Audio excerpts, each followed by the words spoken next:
Sign the papers, Simone. I need a wife who fits my future, not my past. My husband Jamal smirked as he slid the divorce papers across the white linen tablecloth right in the middle of his company annual gala. He thought he was discarding a broken woman. He thought he was trading up to a senator daughter. He had absolutely no idea that the billionaire boss he was trying so desperately to impress had died 24 hours ago and left the entire $150 billion real estate empire to me. Tomorrow morning, I will not just be his ex-wife, I will be his CEO. Before I tell you how I fired him in front of the entire board, let me know where you are watching from in the comments below. Hit like and subscribe if you have ever had to smile while someone tried to destroy you. My name is Simone, and at 29 years old, I had become an expert at being invisible. That night at the Plaza Hotel was supposed to be the highlight of Jamal's career. Sterling Global, the massive real estate conglomerate where he worked as a senior sales director, was hosting its centenary gala. The ballroom was a sea of tuxedos and designer gowns, the air thick with the scent of expensive perfume and desperate ambition. Crystal chandeliers the size of small cars hung from the gold leaf ceiling, casting a flattering light on the Manhattan elite. I stood near the entrance, clutching a glass of lukewarm water, trying to shrink into the heavy velvet drapes. Jamal had been very specific about my attire for the evening. He had forbidden me from buying a new dress, claiming we needed to save money for his potential promotion celebration. Instead, he forced me to wear a gray wool dress I had bought at a thrift store 5 years ago. It was modest, dull, and visibly worn at the seams. It was the kind of dress you wear to a library job interview, not a black tie gala at the plaza. I looked like the help, and I knew that was exactly the point. Jamal wanted me to look pathetic. He wanted the contrast between us to be so sharp that no one would question what he was about to do. He was standing across the room holding court with a group of investors. He looked handsome in his bespoke midnight blue tuxedo, the one I had paid for by picking up extra shifts archiving dusty city records. He was laughing, throwing his head back, projecting the image of the successful, powerful man he so desperately wanted to be. Standing mere inches from him was Vanessa. She was everything I was not in that moment. She wore a shimmering emerald silk gown that clung to her curves, diamonds dripping from her ears, and a look of predatory adoration fixed on my husband. She was the daughter of a key investor, a woman Jamal called a strategic alliance. I watched as Jamal whispered something in her ear, then turned his gaze toward me. His smile vanished instantly, replaced by a look of cold annoyance. He marched across the room, gripping my arm with bruising force before I could even set my water down. "Come with me," he hissed, his fingers digging into my bicep. "We are not doing this here," I whispered, trying to pull away, but he dragged me toward the VIP section. Not a private room, but a semi-private alcove cordoned off by velvet ropes. It was exclusive enough to keep the riffraff out, but open enough that the important people could see him handling his business. He shoved me into a chair. Vanessa followed, gliding in like she owned the place, taking a position right next to him. They stood united, a wall of expensive fabric and cheap morals looking down at me. Jamal reached into his jacket pocket and pulled out a thick envelope. He tossed it onto the table. It landed with a heavy thud, knocking over a crystal salt shaker. "Sign them," he said. I looked at the documents. Petition for dissolution of marriage. I looked up at him, my heart hammering against my ribs, not from shock but from the sheer cruelty of the timing. "Here. Now." "You are serving me divorce papers at your company gala?" I asked, my voice trembling slightly. "I am up for the vice president position next month," Simone, Jamal said, adjusting his cufflinks. "The board is looking for a certain image, a power couple image. Look at you. You are a librarian, Simone. You wear clothes that smell like mothballs. You shrink in corners. You do not fit in this world." "I am an archivist," I corrected quietly. "And this dress was your choice, Jamal. You told me not to spend money." He rolled his eyes. "It is not just the dress. It is you. You are small. You have no ambition. I need a wife who can navigate these rooms, who can bring something to the table besides a library card. Vanessa fits my future." You are an anchor to a past I am trying to forget. Vanessa stepped forward, resting a manicured hand on Jamal's shoulder. It is really for the best, Simone, she said, her voice dripping with faux sympathy. Jamal has outgrown you. It happens. Some people are meant for penthouses and some are meant for basements. We just want you to be happy somewhere else, far away from us. I looked at her. She was young, beautiful, and completely hollow. She thought she was winning a prize. She did not realize she was inheriting a narcissist who would discard her the moment her father's money dried up. Before I could respond, a shadow fell over the table. It was Rebecca, my sister-in-law. She was married to Dante Jamal's older brother, who is currently at the open bar drinking on my dime. Rebecca was a woman who prided herself on her bluntness, which was just a cover for her deep-seated prejudice. She looked at me, her nose wrinkling as if she had stepped in something unpleasant. "Oh God, is she crying yet?" Rebecca asked, sweeping into the alcove.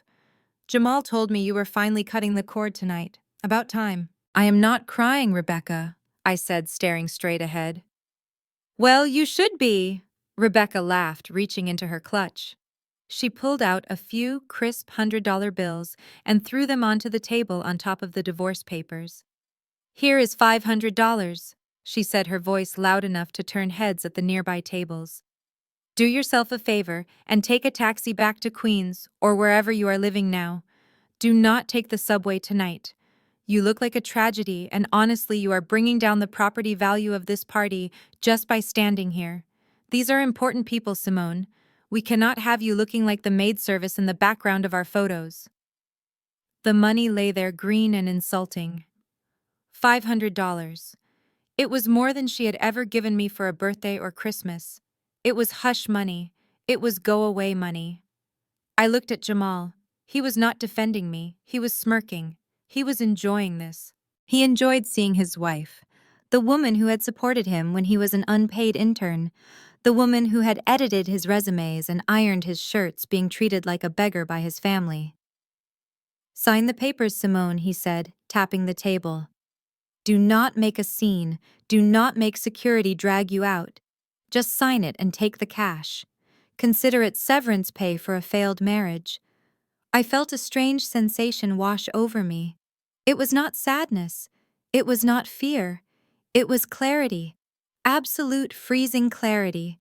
I looked at the man I had loved for 5 years and saw him for exactly what he was. A climber. A user.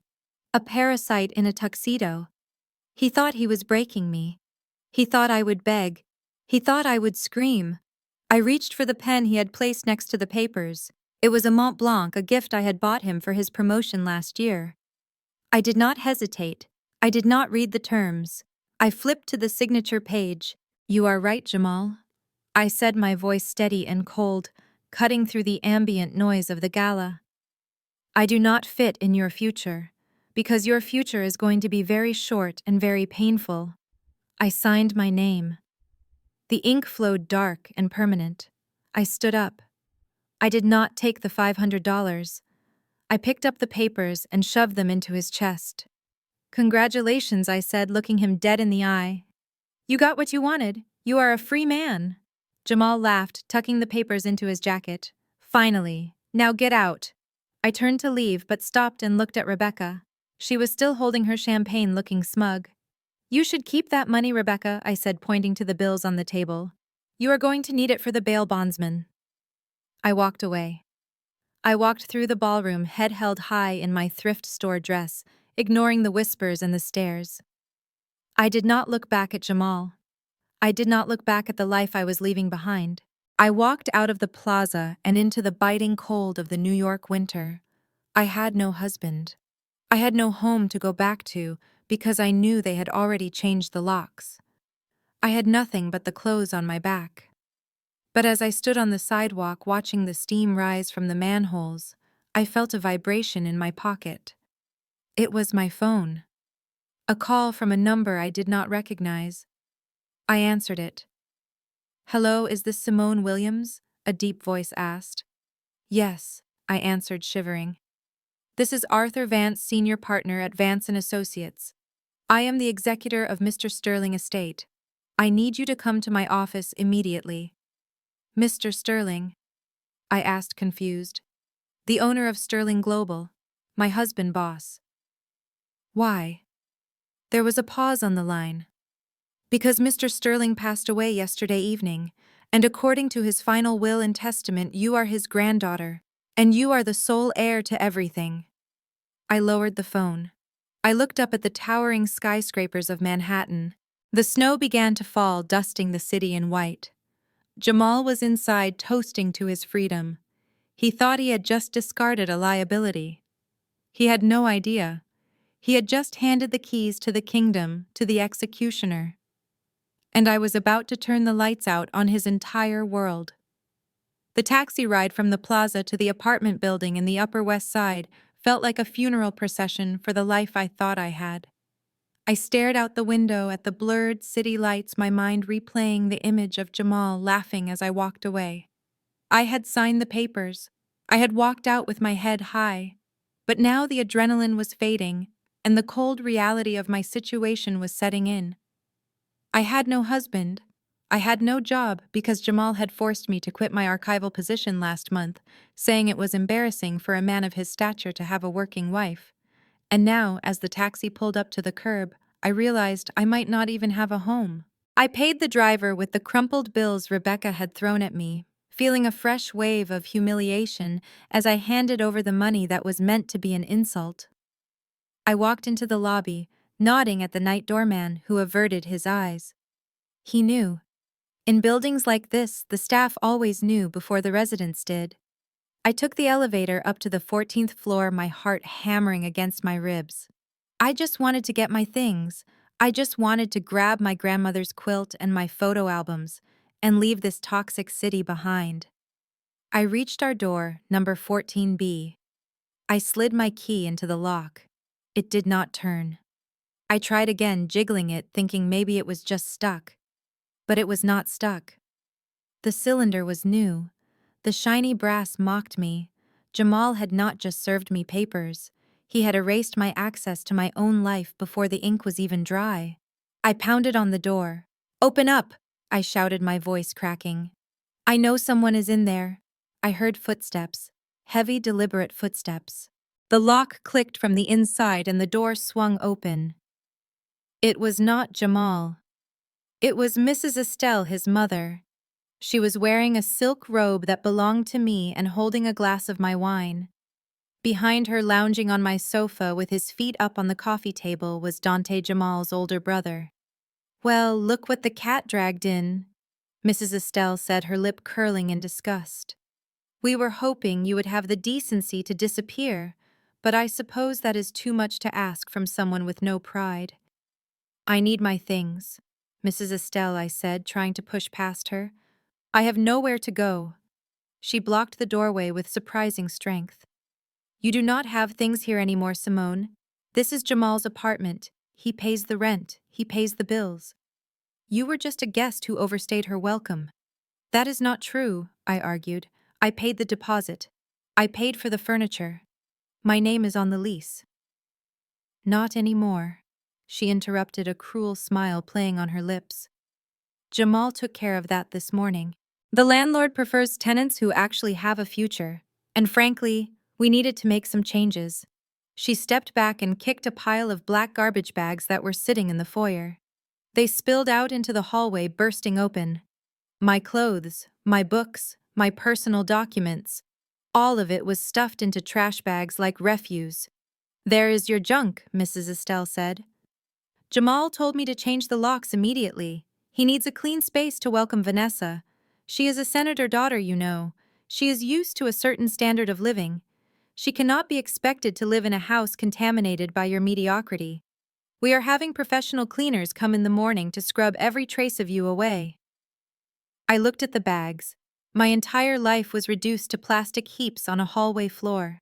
My grandmother's quilt was sticking out of a rip in the plastic, dragging on the dirty carpet. "You cannot do this," I whispered, tears finally spilling over. "It is freezing outside. Where am I supposed to go?" "That sounds like a you problem," Dante called out from the couch. He stood up and walked over. He was wearing one of Jamal's expensive watches, a watch I had saved for 6 months to buy him for his birthday. Dante looked me up and down, his eyes assessing me like I was a car he was about to strip for parts. He reached out and grabbed the strap of my purse. "What are you doing?" I screamed, trying to pull away. "Severance fee." Dante grunted, yanking the bag from my shoulder. He ripped it open and dumped the contents onto the floor. My phone, my lipstick, and my wallet clattered onto the hardwood. He snatched up the wallet and flipped it open, pulling out the remaining cash and my credit cards. "Consider this a cleaning fee," he sneered, pocketing the money. "You lived off my brother for 5 years. You ate his food. You spent his money. This barely covers the interest on the debt you owe this family for tolerating you." He threw the empty wallet back at me. It hit my chest and fell to the floor. "Get out, Simone," Mrs. Estelle said, her voice ice cold. "If you are not gone in 2 minutes, I am calling the police and telling them you are trespassing. And you know who the police will believe: the mother of a vice president or a hysterical woman screaming in the hallway." She slammed the door in my face. The sound echoed through the empty corridor like a gunshot. I heard the deadbolt slide home. I heard them laughing on the other side. I sank to my knees. I gathered my things, shoving my clothes back into the torn bags. I found my phone under a pile of sweaters. The screen was cracked. I dragged the bags to the elevator, my hands shaking so badly I could barely press the button. 5 minutes later, I was standing on the sidewalk. The snow had started to fall again, covering the dirty streets of New York in a deceptive blanket of white. I had 2 garbage bags of clothes, a broken phone, and $0. The wind cut through my thin coat, biting into my skin. I was 29 years old and I was homeless. I had done everything right. I had loved him. I had supported him. And this was my reward. My phone buzzed in my hand. I looked at the cracked screen. It was the same number from before, the number that had called me outside the plaza. I answered it, my voice hollow. "Hello, Ms. Williams?" The voice on the other end was urgent, deep, and authoritative. "This is Arthur Vance again. I tried to reach you earlier, but the line went dead. Are you safe?" I looked around at the empty street, at the snow piling up on my garbage bags. "No," I whispered. "I am not safe. I have nothing." "Listen to me very carefully, Ms. Williams," Arthur said. "I need you to stay exactly where you are. I am sending a car for you. It will be there in 3 minutes. Do not speak to anyone. Do not sign anything." "Why?" I asked, my teeth chattering. "Why are you helping me? Who is Mr. Sterling?" "Mr. Sterling was your grandfather," Arthur said. His voice softened. "He has been looking for you for 20 years, Simone. He found you 6 months ago. He watched you. He watched how you worked. He watched how you treated people. And he watched how that husband of yours treated you. He wanted to intervene sooner, but he fell ill very suddenly. My grandfather. I had been told my father was an orphan. I had been told I had no family left. He passed away yesterday." Arthur continued. "But before he died, he finalized his will.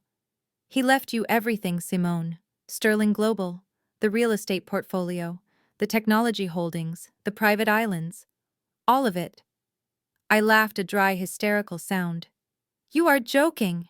I am standing on a curb with my clothes in a trash bag. I do not have money for a subway ticket." "You do not need a ticket," Arthur said. "You own the subway station. You own the building you just got kicked out of. You own the hotel where your husband held his party, Ms. Williams. The audit is complete. The assets are liquid. As of 5:00 p.m. today, you are the sole owner of the Sterling Empire. Your net worth is estimated at $150 billion. A black Rolls-Royce Phantom pulled up to the curb, silently gliding through the snow like a shark. A driver in a pristine uniform stepped out. He did not look at my trash bags with disgust. He picked them up with white-gloved hands as if they were filled with gold bars. "Ms. Williams," the driver said, opening the rear door. "Mr. Vance is waiting for you at the penthouse." I looked at the building one last time. I looked at the window on the 14th floor where Estelle and Dante were probably counting my cash and celebrating their victory. They thought they had thrown out the trash. I stepped into the warm leather interior of the car. They had no idea that they had just declared war on the landlord of New York City. I did not go to the library the next morning. For the first time in 5 years, I did not wake up at 6 to iron a blouse that had seen better days, nor did I rush to catch the crowded Q train from Queens. Instead, I woke up in the master suite of the penthouse at the Pierre Hotel, a temporary accommodation Arthur Vance had arranged, while my security team swept my grandfather's main residence. The sheets were Egyptian cotton, with a thread count higher than my monthly salary, and for a moment I laid there staring at the hand-painted ceiling, trying to reconcile the woman who had been thrown out into the snow 12 hours ago with the woman who now owned the snow. At 9 o'clock my phone buzzed. It was a notification from the library automated system asking where I was. I deleted it. Then I deleted the alarm. Then I deleted the entire life I had been living. Downstairs, a car was waiting. It was not a taxi. It was a silver Rolls-Royce Phantom, the kind of car that glides rather than drives. Arthur Vance stood by the open rear door. He looked impeccable in a charcoal suit, his demeanor shifting from the urgent rescuer of last night to the steady hand of a consigliere. He did not treat me like a charity case. He treated me like the asset I was. "We are going to headquarters," Ms. Williams, Arthur said, as I slid into the butter-soft leather interior. "It is time you saw what you own." The drive through Manhattan was surreal. Usually, I watched the city through the dirty window of a bus, worrying about rent, worrying about Jamal approval, worrying about whether my shoes were scuffed. Today, the city looked different. It looked like a game board, and I had just been handed all the pieces. We pulled up to Sterling Tower, my breath caught in my throat. I knew this building. I knew it intimately, not because I had spent time there, but because Jamal worshipped it. He called it the Cathedral of Capitalism. It was a 90-story spire of steel and blue glass that dominated the midtown skyline. Jamal worked on the 40th floor in the sales division. He had spent our entire marriage bragging about his corner office, which I later learned was actually a shared cubicle near the window. To him, this building was the summit of his existence. To me, it had always been the fortress that kept him away from me. And now I owned it. The car did not stop at the main entrance where employees were currently streaming and scanning badges and rushing for the elevators. We drove around the back to a private, secure entrance guarded by two men who looked like they had stepped out of the Secret Service. They did not ask for ID, they simply nodded at the car and opened the heavy steel gates. We drove into a private underground bay. The elevator waiting there was gold-plated. There were no buttons inside, only a biometric scanner. Arthur pressed his thumb against it, and the doors slid shut, sealing us in a cocoon of silence. "We are going to the 90th floor," Arthur said quietly. "The chairman floor. No one has set foot up there in 6 months, not since your grandfather fell ill." As the elevator rose, I felt the pressure in my ears. We were passing the 20th floor where the interns worked. We passed the 40th floor where Jamal was likely right now pouring himself a coffee and bragging to his coworkers about how he had finally ditched his deadweight wife. We passed the 60th floor where the executive sat the men Jamal was desperate to impress. We kept going, rising above them all. When the doors opened, I stepped out onto plush navy carpet that felt like walking on clouds. The entire floor was one massive open space surrounded by floor-to-ceiling glass. The view was paralyzing. Manhattan lay spread out beneath me like a map, Central Park a rectangle of green, the Hudson River a strip of silver ribbon. I felt like a god looking down on an ant farm. "This is it," Arthur said, gesturing to the massive mahogany desk that sat at the far end of the room, backed by the panoramic view. This was his sanctuary. And now it is yours. I walked toward the desk. It was cluttered with papers, artifacts, and framed photos. I picked up a picture frame. It was a photo of a young black man laughing in a military uniform. "That was your father," Arthur said softly, walking up beside me. "Jeremiah Sterling. He ran away when he was 18. He wanted to be an artist, not a landlord. Your grandfather was a hard man back then. He cut him off. He thought tough love would bring him back. Instead, your father met your mother. They had you, and then the accident happened." I ran my thumb over the glass. I had never seen a picture of my father smiling. Your grandfather spent the last 20 years regretting that decision, Arthur continued. He hired private investigators to find you. He found you 5 years ago just as you were marrying Jamal.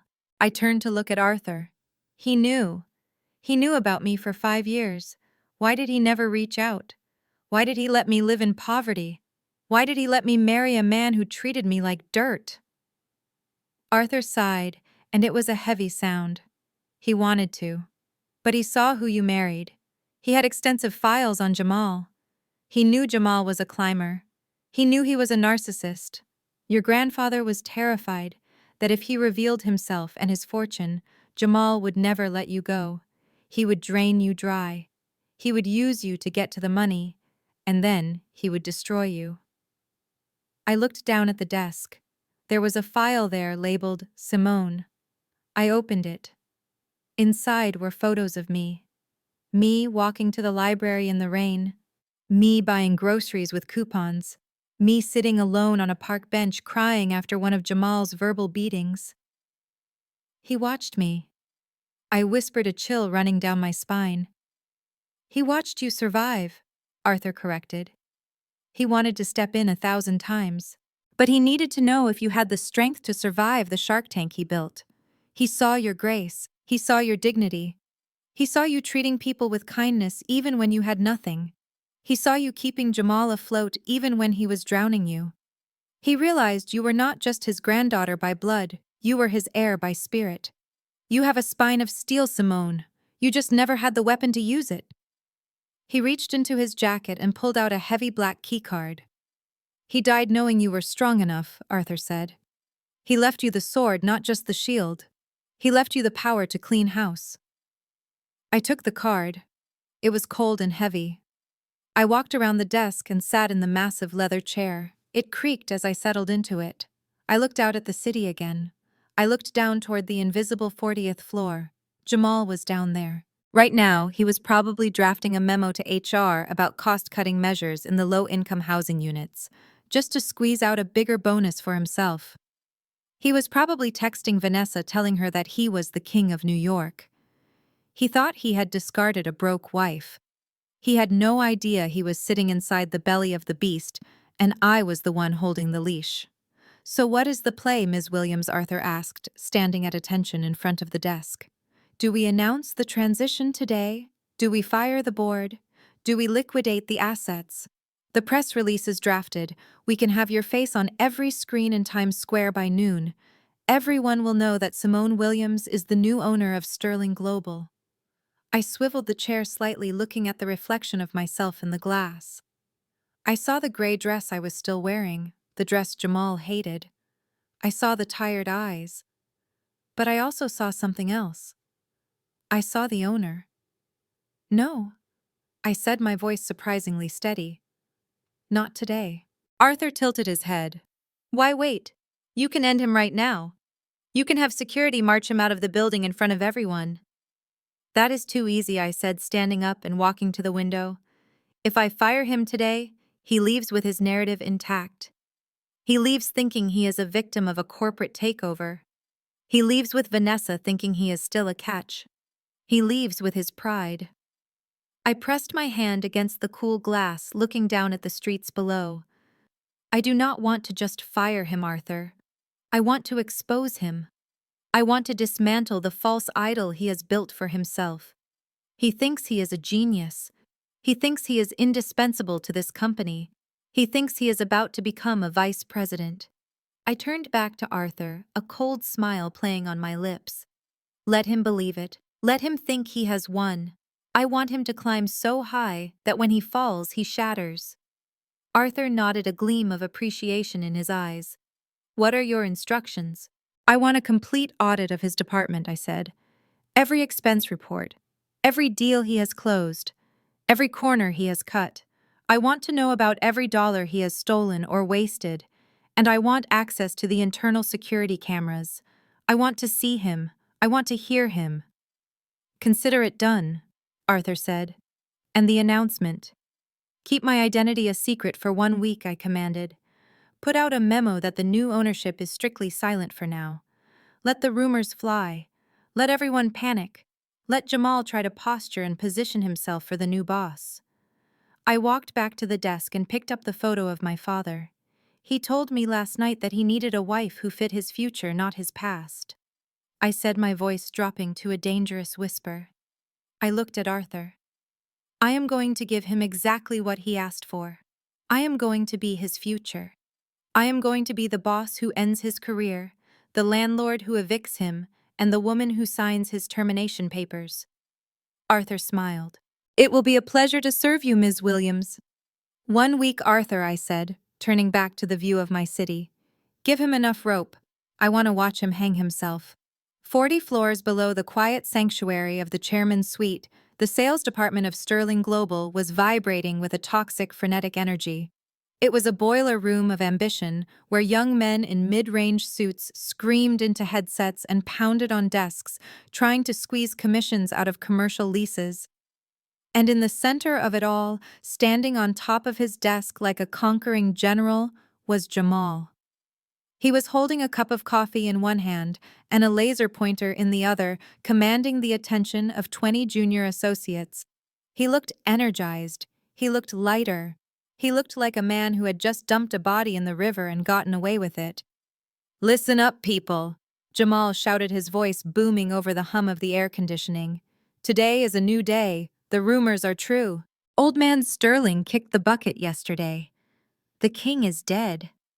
A ripple of nervous murmuring went through the room. They were worried about their jobs. They were worried about the transition. But Jamal was not worried.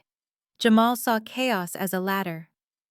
Do not look so scared, Jamal laughed, jumping down from the desk. This is the opportunity we have been waiting for. The old guard is gone. The dinosaurs are extinct. Whoever takes over this company is going to be looking for one thing and one thing only: profit. They are going to want to see who brings in the cash and who is just taking up space. And I intend to show them that the sales division is the beating heart of this empire. He walked over to the whiteboard and uncapped a red marker. He drew a sharp upward line. I started my own personal restructuring last night, he announced, flashing a grin that was all teeth. I finalized my divorce. I cut the anchor loose, gentlemen. You cannot climb a mountain if you are dragging a dead weight behind you. My ex-wife was a liability. She was small-minded. She was content with mediocrity. And in this business, mediocrity is a disease. I cured myself. Several of the younger guys laughed, clapping him on the back. They wanted to be him. They wanted the confidence, the arrogance, the illusion of success. They did not know he was living on credit and lies. Now Jamal set his face hardening into a mask of corporate cruelty. Let us talk about the portfolio. I want to make a splash for the new ownership. I want our margins to look so good they have no choice but to put my name on the door of the corner office. He pointed the marker at a young analyst named Kevin. Kevin, pull up the maintenance budget for the social housing blocks in Queens, the low-income units. Kevin typed frantically on his laptop. I have it here, Jamal. The budget is already tight. The tenants are complaining about the heating systems. 3 boilers are overdue for replacement. Cut it, Jamal ordered. Kevin looked up, blinking. Excuse me, cut the maintenance budget by 40%, Jamal said casually, as if he were ordering a sandwich. We are spending too much coddling people who pay rent late. If the boilers break, they break. Let them wear sweaters. We are running a business, not a charity. I want to reallocate those funds into the marketing budget for the new luxury condos in Tribeca. We need to attract high-value clients, not fix toilets for people who cannot afford us. But Jamal, Kevin stammered. It is winter. If the heat goes out, there are laws. Let legal worry about the laws, Jamal snapped, slamming his hand on the table. Your job is numbers, Kevin, and the number I want to see is profit. The new chairman, whoever he is, will not care about some cold tenants in Queens. He will care that I saved the company $2 million in operating costs this quarter. Do it, or I will find someone who will. Kevin lowered his head and started typing. He was destroying lives with keystrokes, following the orders of a man who had lost his soul years ago. Jamal nodded, satisfied. That is what I am talking about. Ruthlessness, vision. That is what gets you to the top. Now get back to work. I have emails to send. He strutted into his glass-walled office and slammed the door. He sat down in his ergonomic chair and spun around, looking out at the city he thought he owned. He felt invincible. He had shed the wife. He had slashed the budget. He was positioning himself as the heir apparent to the kingdom. He opened his laptop. He had one more loose end to tie up. One last twist of the knife to ensure Simone knew her place. He opened his personal email. He did not even bother to create a new subject line. He just hit reply to an old thread titled Storage. He typed furiously, his fingers flying across the keys. He enjoyed this. He enjoyed the power of eviction. He enjoyed the idea of her reading this, probably crying in some shelter or cheap motel. Simone, I assume you found a place to sleep last night. If not, that is hardly my problem anymore. I am writing to inform you that I need the storage unit in the basement cleared out. You have 2 days. I do not want your dusty books, your old clothes, or that ridiculous sewing machine cluttering up my space. I am remodeling. I need room for things that actually have value. If your junk is not gone by Friday at 5 p.m., I am calling a hauling company to take it to the dump. Do not test me on this. And one more thing. Do not come to the office. Do not come to the apartment. Do not show your face in Manhattan. You do not belong in this borough. You barely belong in this city. Go back to the suburbs where you can be small and invisible. I am destined for big things, Simone. And I cannot have you dragging down my property value just by standing near me. Consider this your final notice. Jamal. He hit send with a flourish. He leaned back in his chair, lacing his fingers behind his head. He felt good. He felt light. He felt like a winner. 50 floors above him, in the silence of the chairman's suite, a notification pinged on a secure tablet. I was sitting in my grandfather leather chair. It was huge, swallowing my frame, but it felt right. It felt like armor. Arthur Vance stood by the window watching me. He had just finished showing me the real-time surveillance feeds from the sales floor. I had watched the entire meeting. I had heard every word. I heard Jamal call me dead weight. I heard him order the heat cut off for 500 families in Queens, families who worked hard, families like the one I came from. I saw the cruelty in his eyes, the casual way he dismissed human suffering for a line on a spreadsheet. He was not just a bad husband. He was a bad man, a dangerous man. I looked down at the tablet. The email from Jamal had been intercepted by the corporate security protocol Arthur had set up, but he had forwarded it to me. I read the words. Dusty books, ridiculous sewing machine, drag down my property value. He gave me 2 days, 2 days to erase myself. I looked up at Arthur. He just ordered a 40% cut to the maintenance budget for the Queen's properties. I said, my voice calm but deadly. He is willing to let people freeze to impress a boss he has never met. Arthur nodded grimly. He is digging his own grave, Ms. Williams. That order violates city ordinances and company ethics policies. It is grounds for immediate termination with cause. Not yet, I said. I looked back at the email. He wanted me to clear out my things. He wanted me to stay out of Manhattan. He thought he was banishing me to the edges of the map. He did not know he was emailing his landlord. He did not know he was threatening the woman who could turn off his keycard with a single phone call. I placed my fingers on the virtual keyboard. I did not need a lawyer to write this response. I did not need a template. I typed 2 sentences. Received. See you soon. I hit send. I watched the progress bar complete. Message sent. I imagined his phone buzzing on his desk 40 floors below.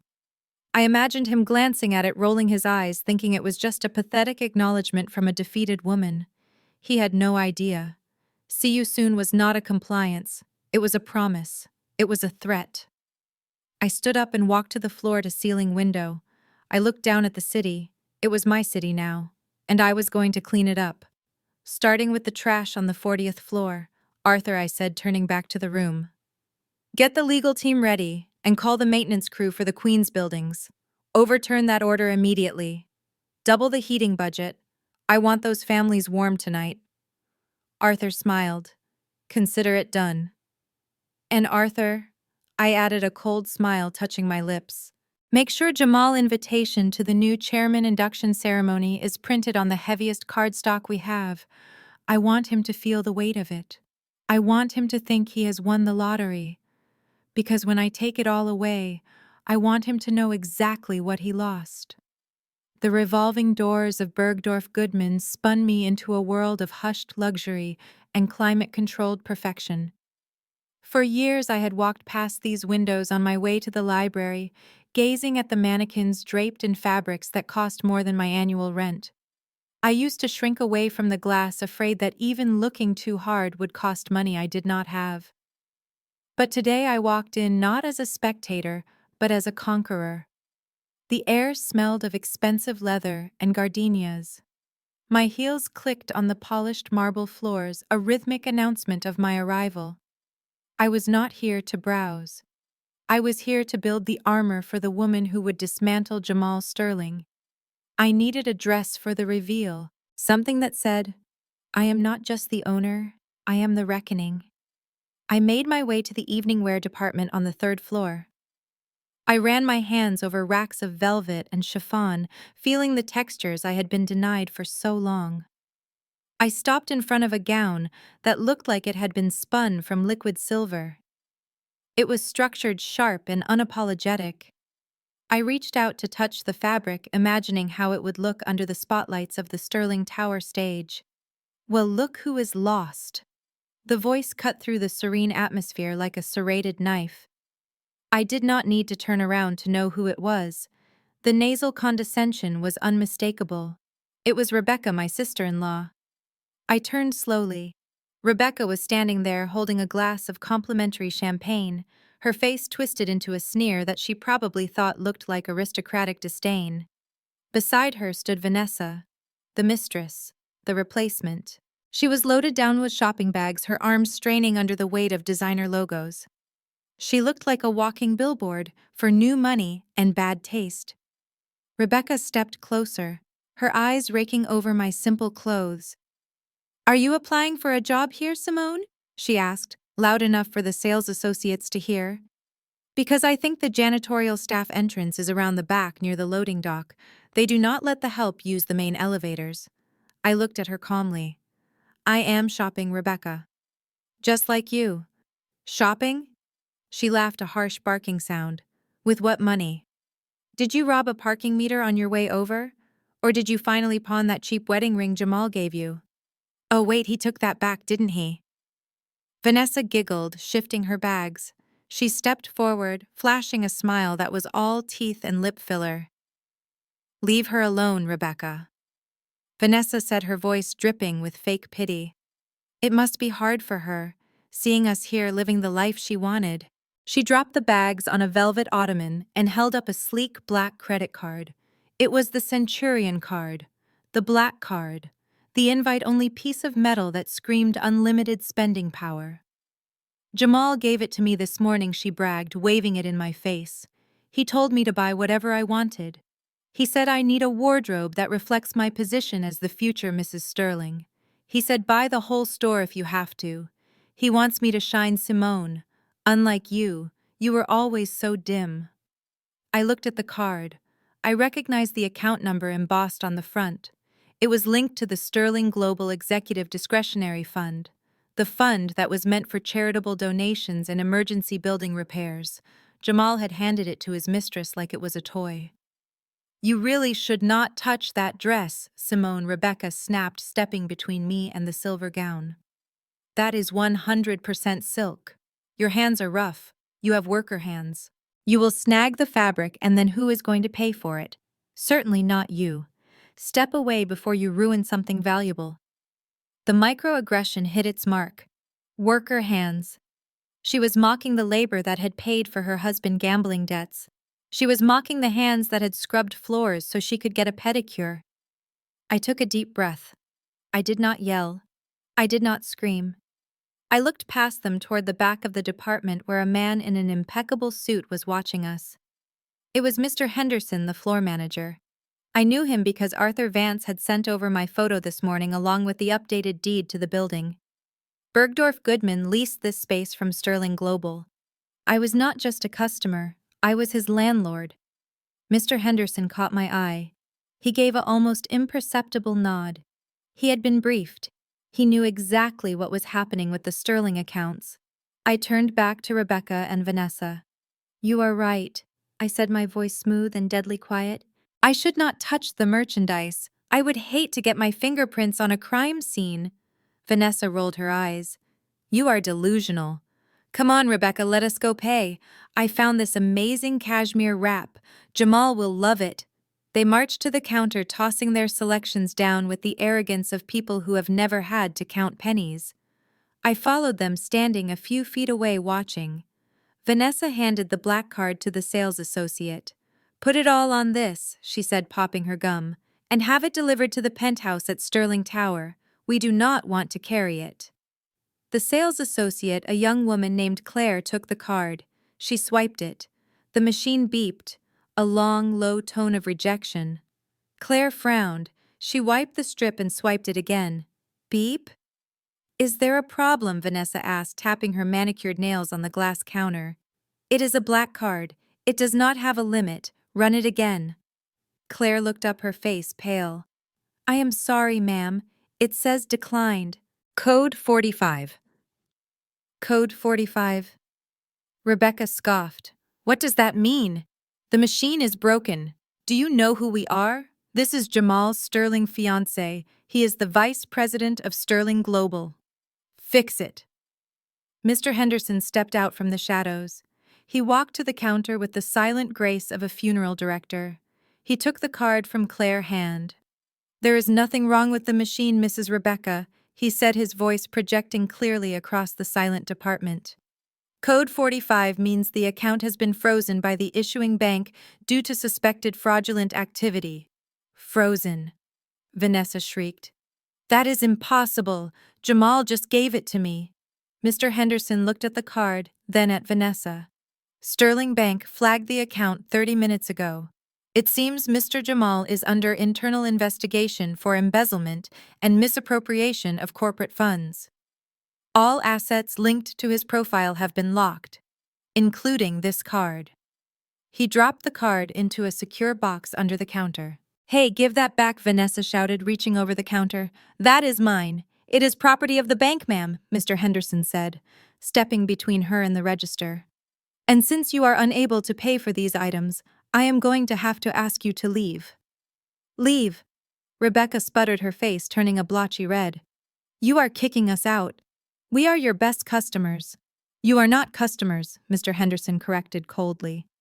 "Customers pay. You are currently loitering, and you are disturbing our VIP clients." He gestured toward me. Rebecca and Vanessa turned slowly to look at me. I was standing next to the silver dress, my arms crossed, a small smile playing on my lips. "VIP client," Rebecca whispered. "Her. She is a librarian. She is nobody." Mr. Henderson walked over to me. He bowed slightly.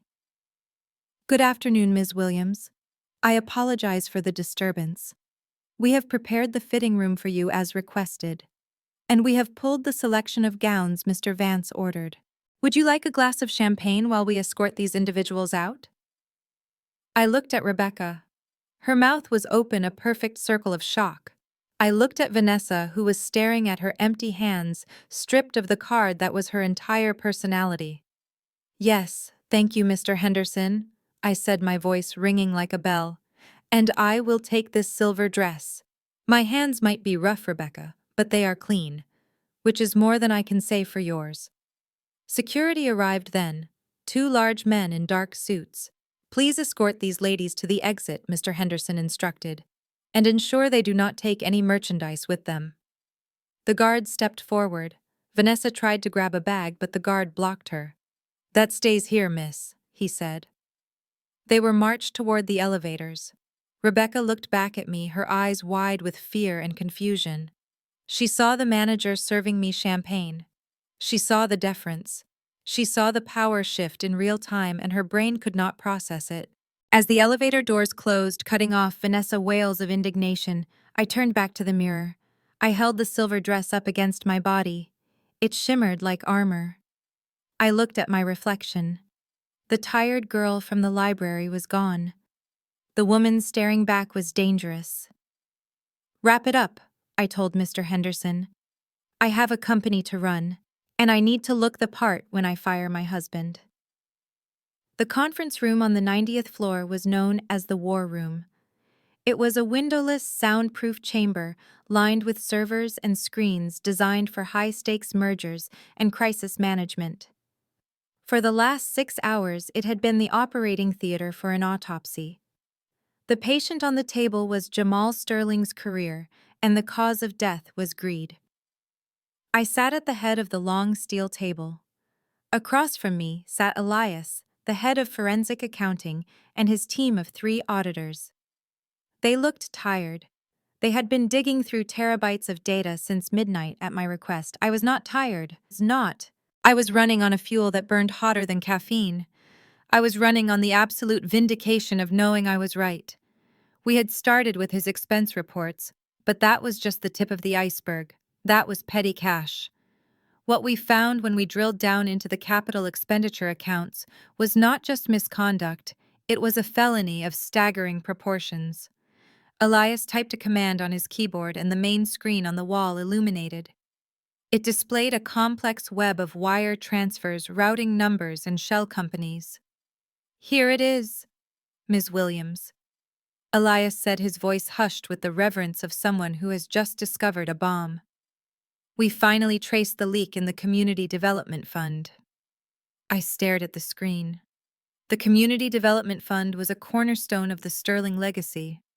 My grandfather had established it to build libraries, parks, and community centers in underserved neighborhoods. It was sacred money. It was meant to help people who grew up like me. And Jamal had treated it like his personal piggy bank. "The total misappropriation is $5.2 million over the last 18 months, Elias explained, using a laser pointer to trace the flow of money. Jamal set up a shell corporation called JDS Consulting. He approved invoices for structural surveys and architectural plans that never existed." "And where did the money go?" I asked, though I already suspected the answer. Elias clicked to the next slide. It showed a series of real estate transactions and luxury vehicle registrations. $2 million went to a title company in Saddle River, New Jersey, Elias said. "We pulled the deed. It is a 6-bedroom estate with a pool and a guest house. It was purchased cash. The owner of record is Estelle Brooks." I felt a cold laugh bubble up in my chest. Estelle, my mother-in-law, the woman who had thrown my clothes into a garbage bag and told me I was lowering the property value of her son's life. She was living in a mansion bought with stolen money intended for poor children. She was playing the aristocrat in a house built on fraud. "And the rest," I asked, my voice sharp. $1.5 million went to a luxury dealership in Miami. Elias continued. "A customized Lamborghini Urus and a down payment on a yacht. Both registered to Dante Brooks." Dante, the man who had snatched the last $20 from my wallet for a cleaning fee. He was sailing around Miami on a boat paid for by the company he claimed to work for but never actually visited. They were all in on it. They were eating the fruit of the poisonous tree and spitting the seeds in my face. "But that is not the worst part," Elias said. He looked hesitant.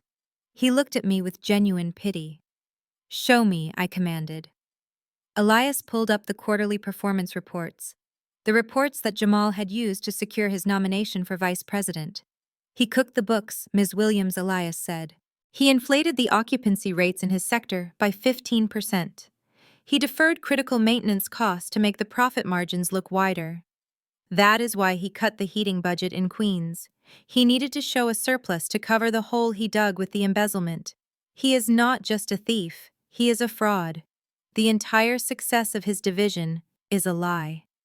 If the board had done this audit a month ago, he would be in handcuffs, not on a short list for promotion." I leaned back in my chair. The magnitude of it was breathtaking. Jamal walked around the office like a king, belittling everyone, treating his staff like servants, all while knowing he was a criminal. He had built a glass castle on a foundation of quicksand. "We have enough to go to the FBI right now," Elias said, closing the folder. "We can have him arrested before he finishes his morning coffee. We can freeze the assets, seize the house in New Jersey, and impound the cars. It is an open and shut RICO case, Ms. Williams. Racketeering, wire fraud, tax evasion. He will go away for 20 years. I looked at the evidence on the screen. I looked at the photo of the mansion Estelle was probably decorating right now. I looked at the invoice for Dante's yacht. "No," I said quietly. Elias blinked. "No. Ms. Williams, with all due respect, this is $5 million. I stood up and walked to the screen, placing my hand on the digital web of lies Jamal had spun. "If we arrest him now, the story becomes about the scandal," I said, turning to face the team. "The headlines will be about Sterling Global losing control. The stock price will take a hit. And Jamal, he will play the victim. He will say he was set up. He will say it was a misunderstanding. He will drag this out in court for years." I walked back to the head of the table. "I do not want him just arrested, Elias. I want him destroyed. I want to strip him of his narrative. I want him to stand on a stage thinking he has reached the pinnacle of his life, and then I want to pull the floor out from under him in front of everyone he tried to impress. I want his mother to watch. I want his brother to watch. I want his mistress to watch." I picked up the phone on the conference table and dialed Arthur Vance. "Arthur," I said when he answered. "Is the legal team ready with the termination papers?" "They are drafted," Arthur replied, "along with the civil suits for asset recovery." "Good," I said. "But do not serve them yet. I have a better idea. I want you to send out an invitation," I instructed, my voice cold and precise. "A mandatory invitation to all senior leadership. We are hosting a gala on Friday night. The new chairman induction ceremony." I paused, imagining the look on Jamal's face when he received it. "Make it sound exclusive, Arthur. Make it sound like a coronation. Tell Jamal that the new chairman specifically requested his presence to discuss his future role as vice president." "I will take care of it," Arthur said. "Anything else?" "Yes," I added. "Add a specific clause to the invitation. State that due to the family values of the Sterling legacy, all executives are required to bring their immediate families, mothers, siblings, spouses. Tell him it is a night to honor the support systems behind our success. I want Estelle there. I want Dante there. I want Vanessa there." I hung up the phone. Elias looked at me with a mixture of fear and admiration. "You are going to ambush them," he whispered. I gathered the files on the table. The evidence of the mansion, the yacht, the stolen millions. "I am not ambushing them, Elias," I said, walking toward the door. "I am just inviting them to their own funeral." I walked out of the war room. I had the ammunition. I had the target. And now I had the stage. Jamal wanted a wife who could navigate the room. He wanted a partner who understood power. Come Friday night, I was going to show him exactly what power looked like. And it did not look like a diamond ring or a stolen mansion. It looked like an audit. The heavy cream envelope landed on the center of Jamal's desk with the satisfying thud of authority. It was not sent by regular interoffice mail. It had been hand-delivered by a uniformed courier who requested a signature and then vanished without a word. I watched on the hidden camera feed as Jamal picked it up. His fingers traced the raised gold embossing of the Sterling Global crest. He savored the texture of the expensive cardstock like a sommelier savors a rare vintage. This was what he lived for. The pomp, the circumstance, the validation. He slit the envelope open with a silver letter opener. I saw his eyes scan the text and then widen in pure, unadulterated ecstasy. I knew exactly what it said because I had dictated every word to Arthur Vance 2 hours ago. It was an invitation to the chairman's induction ceremony, but specifically, it requested the presence of Jamal Sterling regarding his transition into a senior leadership role under the new administration. It emphasized that family attendance was mandatory to honor the legacy of support that builds empires. Jamal leaned back in his chair and let out a whoop of victory that startled the pigeons on the window ledge. He grabbed his phone and dialed his mother immediately. "Mama!" he shouted into the receiver. "Pack your best dress. We made it. The new owner knows who really runs this place. They are calling me up to the big leagues." 3 hours later, the parasites had gathered to feed on a victory they did not earn. They were celebrating in the living room of the penthouse apartment in the Upper West Side. My apartment, the one they had kicked me out of. I watched them on the surveillance feed from my office across town. They were drinking a bottle of Cristal that Jamal had expensed to the company account earlier that afternoon. Mrs. Estelle was sitting on my velvet sofa, her feet propped up on the coffee table. She looked smug. She looked like a woman who believed she had birthed a king. She took a long sip of champagne and gestured around the room with a dismissive wave of her hand. "Thank the Lord you finally got rid of that girl," Estelle said, her voice dripping with venom. "I am telling you, Jamal, that Simone was bad luck. She was a dark cloud hanging over this family. She had that poverty mindset. It is a disease, you know. You cannot soar like an eagle when you are chained to a turkey."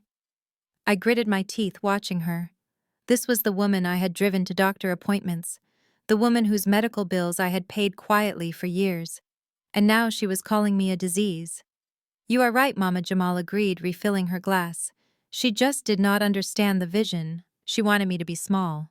She complained about the hours I worked. She complained about the networking. She did not understand that this lifestyle requires sacrifice." "And now look at you," Estelle beamed. "You are about to be the king of New York, the CEO. I knew it. I always knew you were special. You are going to run this city, and that little librarian is going to be rotting in some basement in Queens wondering where she went wrong. It is poetic justice." Dante was standing by the window looking out at the skyline. He turned around, a greedy glint in his eyes. He was already calculating how much of his brother's new salary he could siphon off. "So if you are the big boss now, that means the perks get better, right?" Dante asked. "Because that boat in Miami is nice, Jamal, but the engine is a little sluggish. I was looking at this 70-footer today. It has a helipad. If you are going to be the CEO of Sterling Global, your brother cannot be seen in a dinghy. It reflects badly on the brand." Jamal laughed magnanimously. "Get it," he said, waving his hand as if he were swatting away a fly. "Get the boat, Dante. Get two. Once I sign that contract on Friday, money is just a concept. We are going to be in a tax bracket that does not even have a name." Vanessa was there too, sitting quietly in the corner. She seemed subdued, probably still stinging from the humiliation at Bergdorf Goodman. She was looking at her phone, likely trying to figure out why the black card had been declined, but Jamal was too high on his own ego to notice her mood. "Baby." "Cheer up," Jamal said, walking over to her and kissing her forehead.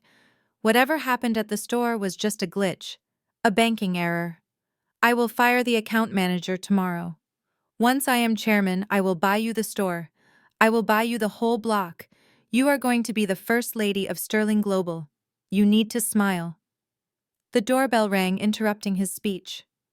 I watched as Jamal walked to the door. He opened it to reveal another courier holding a long, flat box wrapped in black silk. "Delivery for Mr. Jamal Sterling," the courier said. Jamal signed for it and brought the box into the living room. He placed it on the dining table, pushing aside the empty champagne bottle. "Who is it from?" Estelle asked, craning her neck. "There is no return address," Jamal said, running his hand over the silk. "But this packaging, this is bespoke." He untied the ribbon and opened the box. Inside, nestled in layers of black tissue paper, lay a suit. But it was not just a suit. It was a masterpiece of tailoring. It was a 3-piece tuxedo made of midnight blue vicuna wool with black satin lapels. It was the kind of suit that cost more than most people's cars. I had ordered it myself from a master tailor in London weeks ago, intending to give it to him for our anniversary. I had saved for a year to pay for it. Now it would serve a different purpose. Jamal lifted the jacket. It was stunning. He held it up against his chest, looking in the mirror. "Look at this fit," he marveled. "This is power. This is what a CEO looks like." He reached into the pocket and pulled out a small, cream-colored card. He flipped it over. I held my breath, watching his face. On the card, in elegant calligraphy, I had written a single sentence. "Wear this to look respectable when you leave." Jamal read it aloud. "Wear this to look respectable when you leave." He paused for a second, a flicker of confusion crossing his face. But then his narcissism kicked in and rewrote the narrative in real time. He let out a loud, arrogant laugh. "Oh, that is clever," he said, looking over at Vanessa. "You little devil. You got this for me, didn't you?" Vanessa looked confused. "Me? No, I didn't." "Do not be modest," Jamal said, winking at her. "I know it was you. Or maybe it was the board." "Yes, that makes sense. It must be the board of directors." He looked at the card again, interpreting the words through the filter of his own delusion. "When you leave," he repeated, nodding sagely. "They mean when I leave my old life behind. When I leave the rank of employee and ascend to the throne.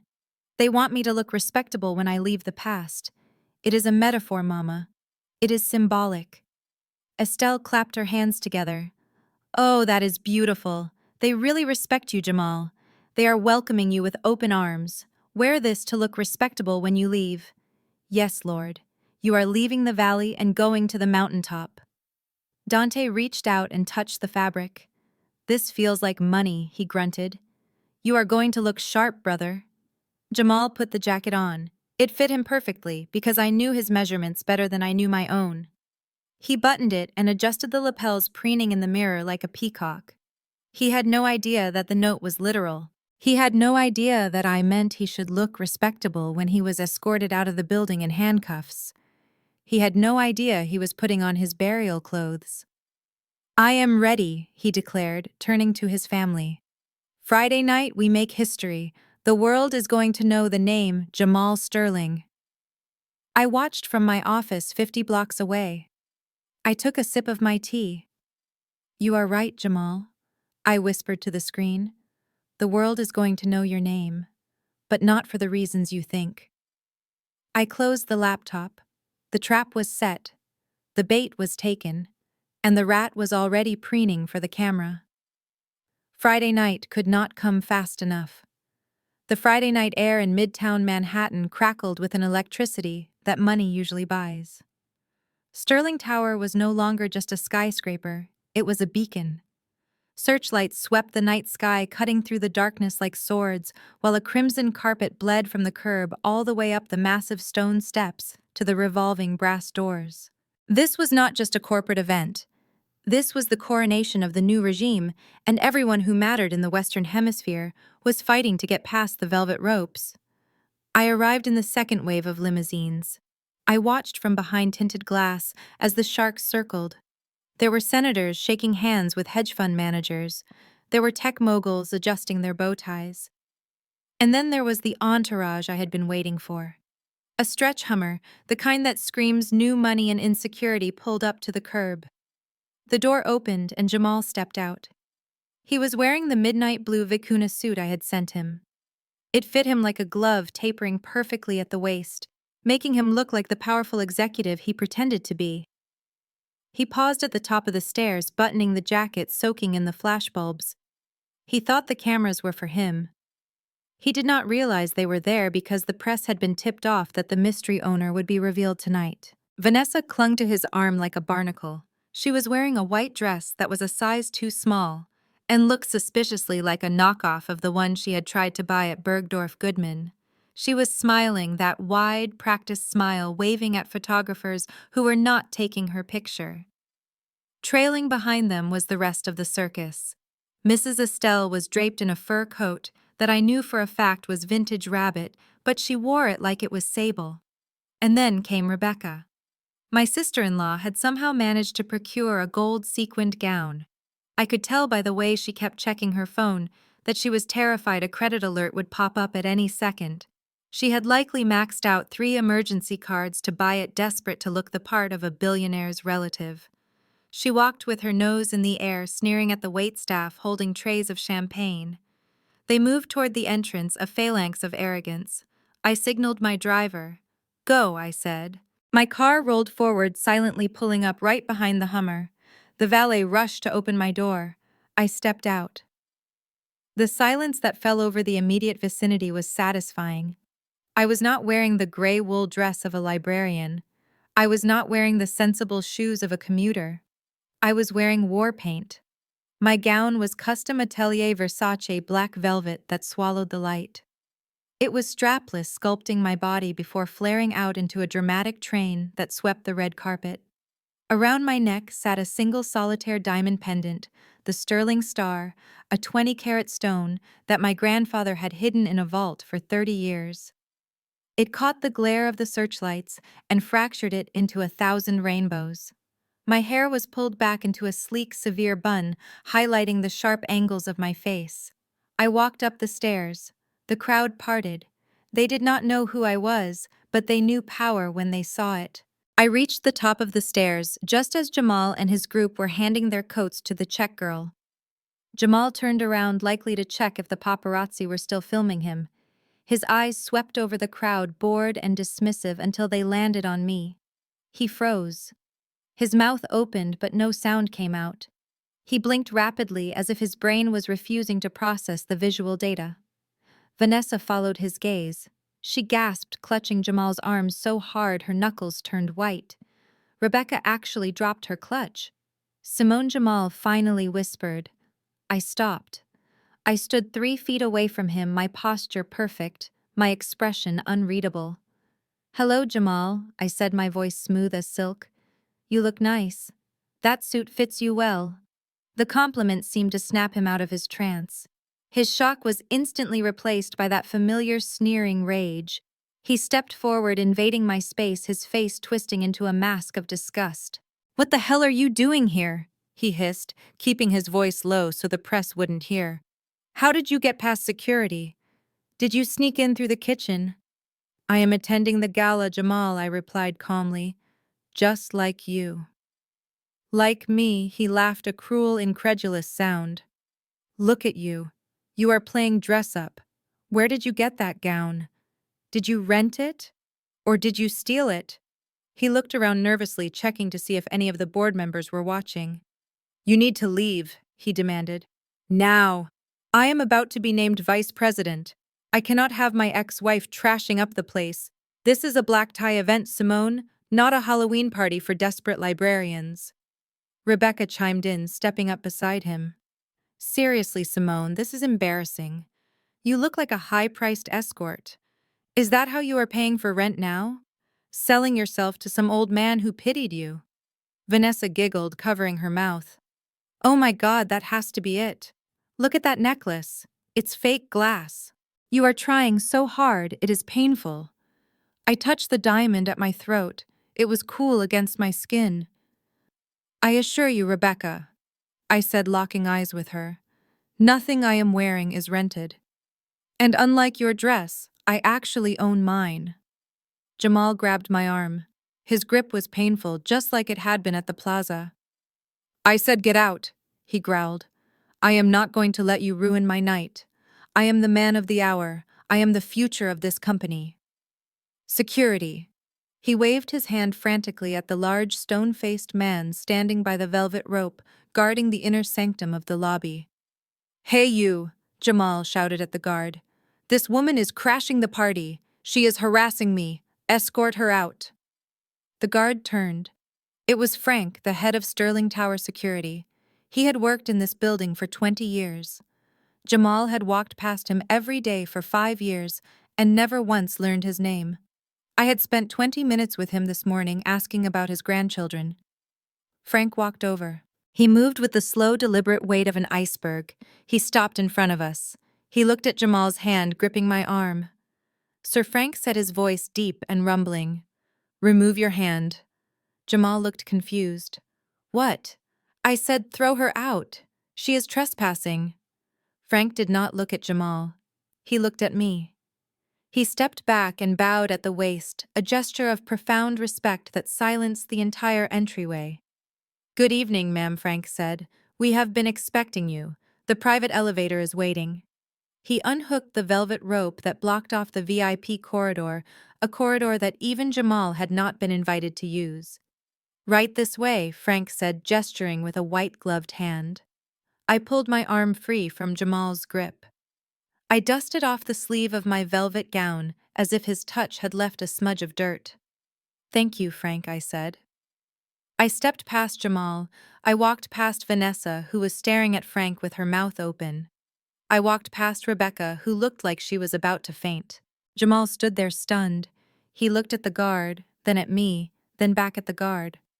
Wait, he stammered, a nervous laugh escaping his lips. You made a mistake. That is my ex-wife. She is nobody. She must be with a client or something. You think she is some rich guy's date, don't you? Frank did not answer. He simply rehooked the rope blocking Jamal's path. Please use the general admission entrance, Sir Frank said coldly. This lane is for ownership only. Jamal laughed, shaking his head. Ownership? Yeah, right. She probably tricked you. Whatever. Let her go. She will just embarrass herself when the real bosses show up. He turned to Vanessa, pulling her close. Come on, babe. Let us go mingle with the people who actually matter. She is just a distraction. Probably blew her entire alimony check on one night to try and make me jealous. He walked away, strutting toward the crowded main hall, convinced of his own superiority. He thought the guard had made a mistake. He thought I was a pretender. I walked down the quiet VIP corridor, my reflection moving in the polished marble walls. I could hear the roar of the party fading behind me. Jamal thought he was walking into his kingdom. He did not realize he had just watched the queen take her throne. The ballroom lights dimmed until the room was swallowed by a heavy anticipation. A massive LED screen descended from the ceiling, illuminating the faces of the New York elite with a soft, respectful glow. A tribute video began to play. It was a montage of black and white footage showing my grandfather laying the first brick of the first Sterling building 60 years ago. The music was swelling and orchestral, designed to evoke tears and reverence. I watched from the wings of the stage, hidden in the shadows. I watched Jamal watching the screen. He was not looking at the history or the legacy. He was looking at his own reflection in his wineglass, adjusting his tie, checking his teeth. He did not care about the man who built this empire. He only cared that the throne was finally empty, and he believed he was the only one fit to sit in it. When the video ended, the room remained silent for a respectful heartbeat before erupting into polite applause. The master of ceremonies walked to the center of the stage. He was a distinguished man with silver hair and a voice like velvet. He adjusted the microphone and looked out at the crowd. Ladies and gentlemen, tonight we honor the past, but we must also look to the future. The Sterling legacy is built on aggressive growth and bold vision. To speak on the current state of our sales division and the record-breaking quarter we have just closed, please welcome our Senior Director Jamal Sterling. The spotlight swung across the room and landed on table 4. Jamal stood up immediately. He did not button his jacket because he had practiced this moment in the mirror for years. He waved to the crowd with a practiced humility that made my stomach turn. He kissed Vanessa on the cheek, performing for an audience that mostly did not know who she was. He high-fived Dante. He hugged his mother Estelle, who was dabbing at dry eyes with a napkin. "Go get them!" Baby Estelle shouted loud enough to be heard over the applause. "Show them who is boss." Jamal strode up the stairs to the stage. He walked with a bounce in his step, the walk of a man who thinks he has fooled the world. He took the microphone from the MC and gripped the podium with both hands, leaning in, as if he were about to deliver the State of the Union address. "Thank you," he said, his voice booming. "Thank you all. It is truly humbling to stand here tonight in the house that Mr. Sterling built. I look around this room and I see greatness. But greatness is not a gift. Greatness is a choice." He paused for dramatic effect, looking left and right. When I took over the sales division, numbers were stagnant. Morale was low. People were content with good enough. But I do not believe in good enough. I believe in excellence. I pushed my team. I trimmed the fat. I made the hard decisions that no one else had the stomach to make because I knew that to protect this legacy, we had to be ruthless. He was talking about cutting the heating budget for low-income families. He was talking about firing pregnant employees to save on insurance. He was framing his cruelty as executive courage. But professional success comes at a personal cost. Jamal continued, his voice dropping to a somber, confidential tone. He was going off script now. I knew he would. He could not resist making this about himself. For years, I struggled to balance my ambition with my personal life. I was anchored by people who did not share my vision. I was held back by small minds who wanted me to stay in the slow lane. It is a tragedy, really, when you outgrow the people you love. He looked down at Vanessa, who was beaming up at him. I was married to a woman who was content with mediocrity, he said, sighing into the microphone. She wanted a simple life. She wanted safety. But you cannot build an empire on safety. You have to be willing to take risks. You have to be willing to upgrade. A few people in the audience shifted uncomfortably. It was tacky. It was tasteless to trash an ex-wife at a corporate gala. But Jamal was too blind to see the awkward glances. He thought he was being profound. I finally made the choice to cut that cord, he declared. I signed the papers yesterday. I walked away from the dead weight so I could fly. And now, standing here free and focused, I can finally give Sterling Global 100% of my energy. I found a partner in Vanessa who understands that a king needs a queen, not a peasant. Estelle stood up and clapped wildly. That is right, son, preach it. Rebecca whistled, 2 fingers in her mouth. Jamal soaked it up. He spread his arms wide. So let this be a message to everyone in this room. Do not let anyone dim your light. If they cannot handle your shine, leave them in the dark. I am ready to lead. I am ready to take the mantle. I am ready to be the face of the future. He stood there waiting for a standing ovation. He expected the board members to rush the stage. He expected confetti. Instead, the music cut out completely.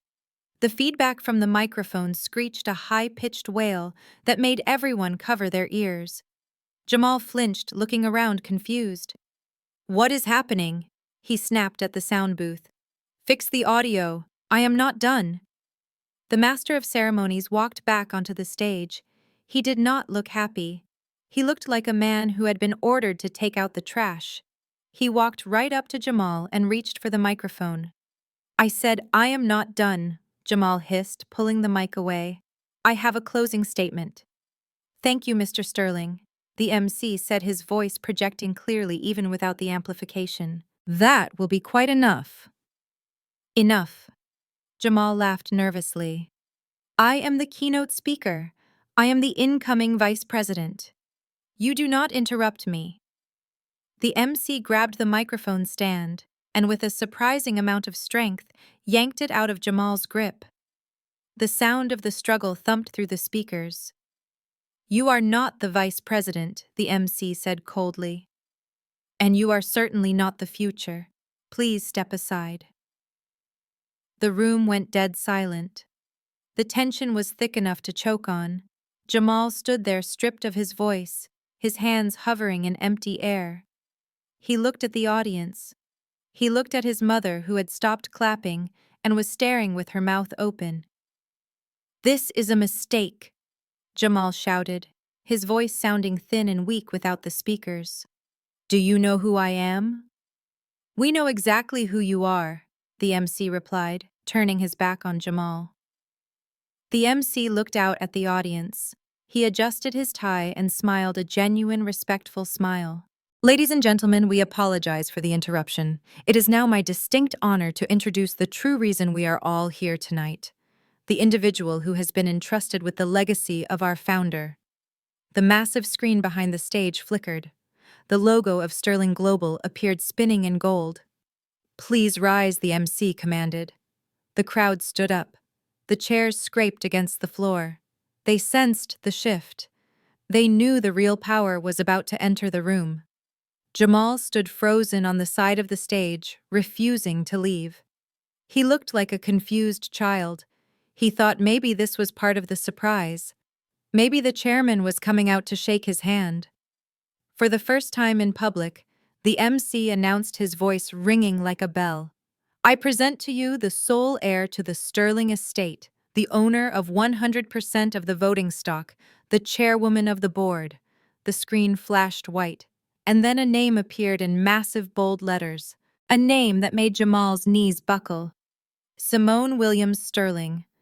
A gasp ripped through the room. Jamal stared at the screen. He read the name. He read it again. He shook his head violently. No, he whispered. That is wrong. That is a typo. The double doors at the center of the stage, which had been closed all night, began to open. Fog rolled out from the backstage area. The spotlight hit the doorway, and I walked out. I was not the librarian. I was not the wife. I was the storm. I walked to the center of the stage, my black velvet gown absorbing the light, my diamond star blazing at my throat. I did not look at the crowd. I looked straight at Jamal. He stumbled back, tripping over his own feet. He grabbed the edge of the podium to hold himself up. He looked at me like he was seeing a ghost. Simone, he choked out. I stopped at the microphone. I took it from the stand. I looked at the man who had called me a peasant 5 minutes ago. Hello, Jamal, I said, my voice amplified to a godlike volume. I warned you. I told you that you did not fit in my future. I turned to the audience. Please be seated, I commanded. We have some housekeeping to do. The silence that followed my entrance was not empty. It was heavy. It was the kind of silence that happens when the air pressure drops right before a tornado touches down. I stood at the center of the stage, the spotlight creating a cone of blinding white brilliance around me. For a moment, the only sound in the cavernous ballroom was the hum of the ventilation system and the frantic, ragged breathing of the man standing 3 feet away from me. Jamal was paralyzed. His eyes were wide, darting back and forth between my face and the massive LED screen behind us that still blazed with my name. Simone Williams Sterling. The letters were 10 feet tall, burning a truth into his retinas that his brain simply refused to accept. On the live feed projected on the side monitors, I could see his face magnified.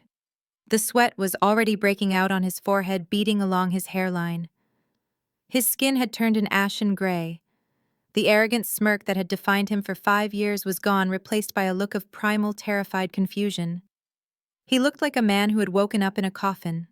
Slowly, a ripple started in the front row. It began with Arthur Vance. He stood up, buttoning his jacket with a solemn respect. Then the chief financial officer stood up.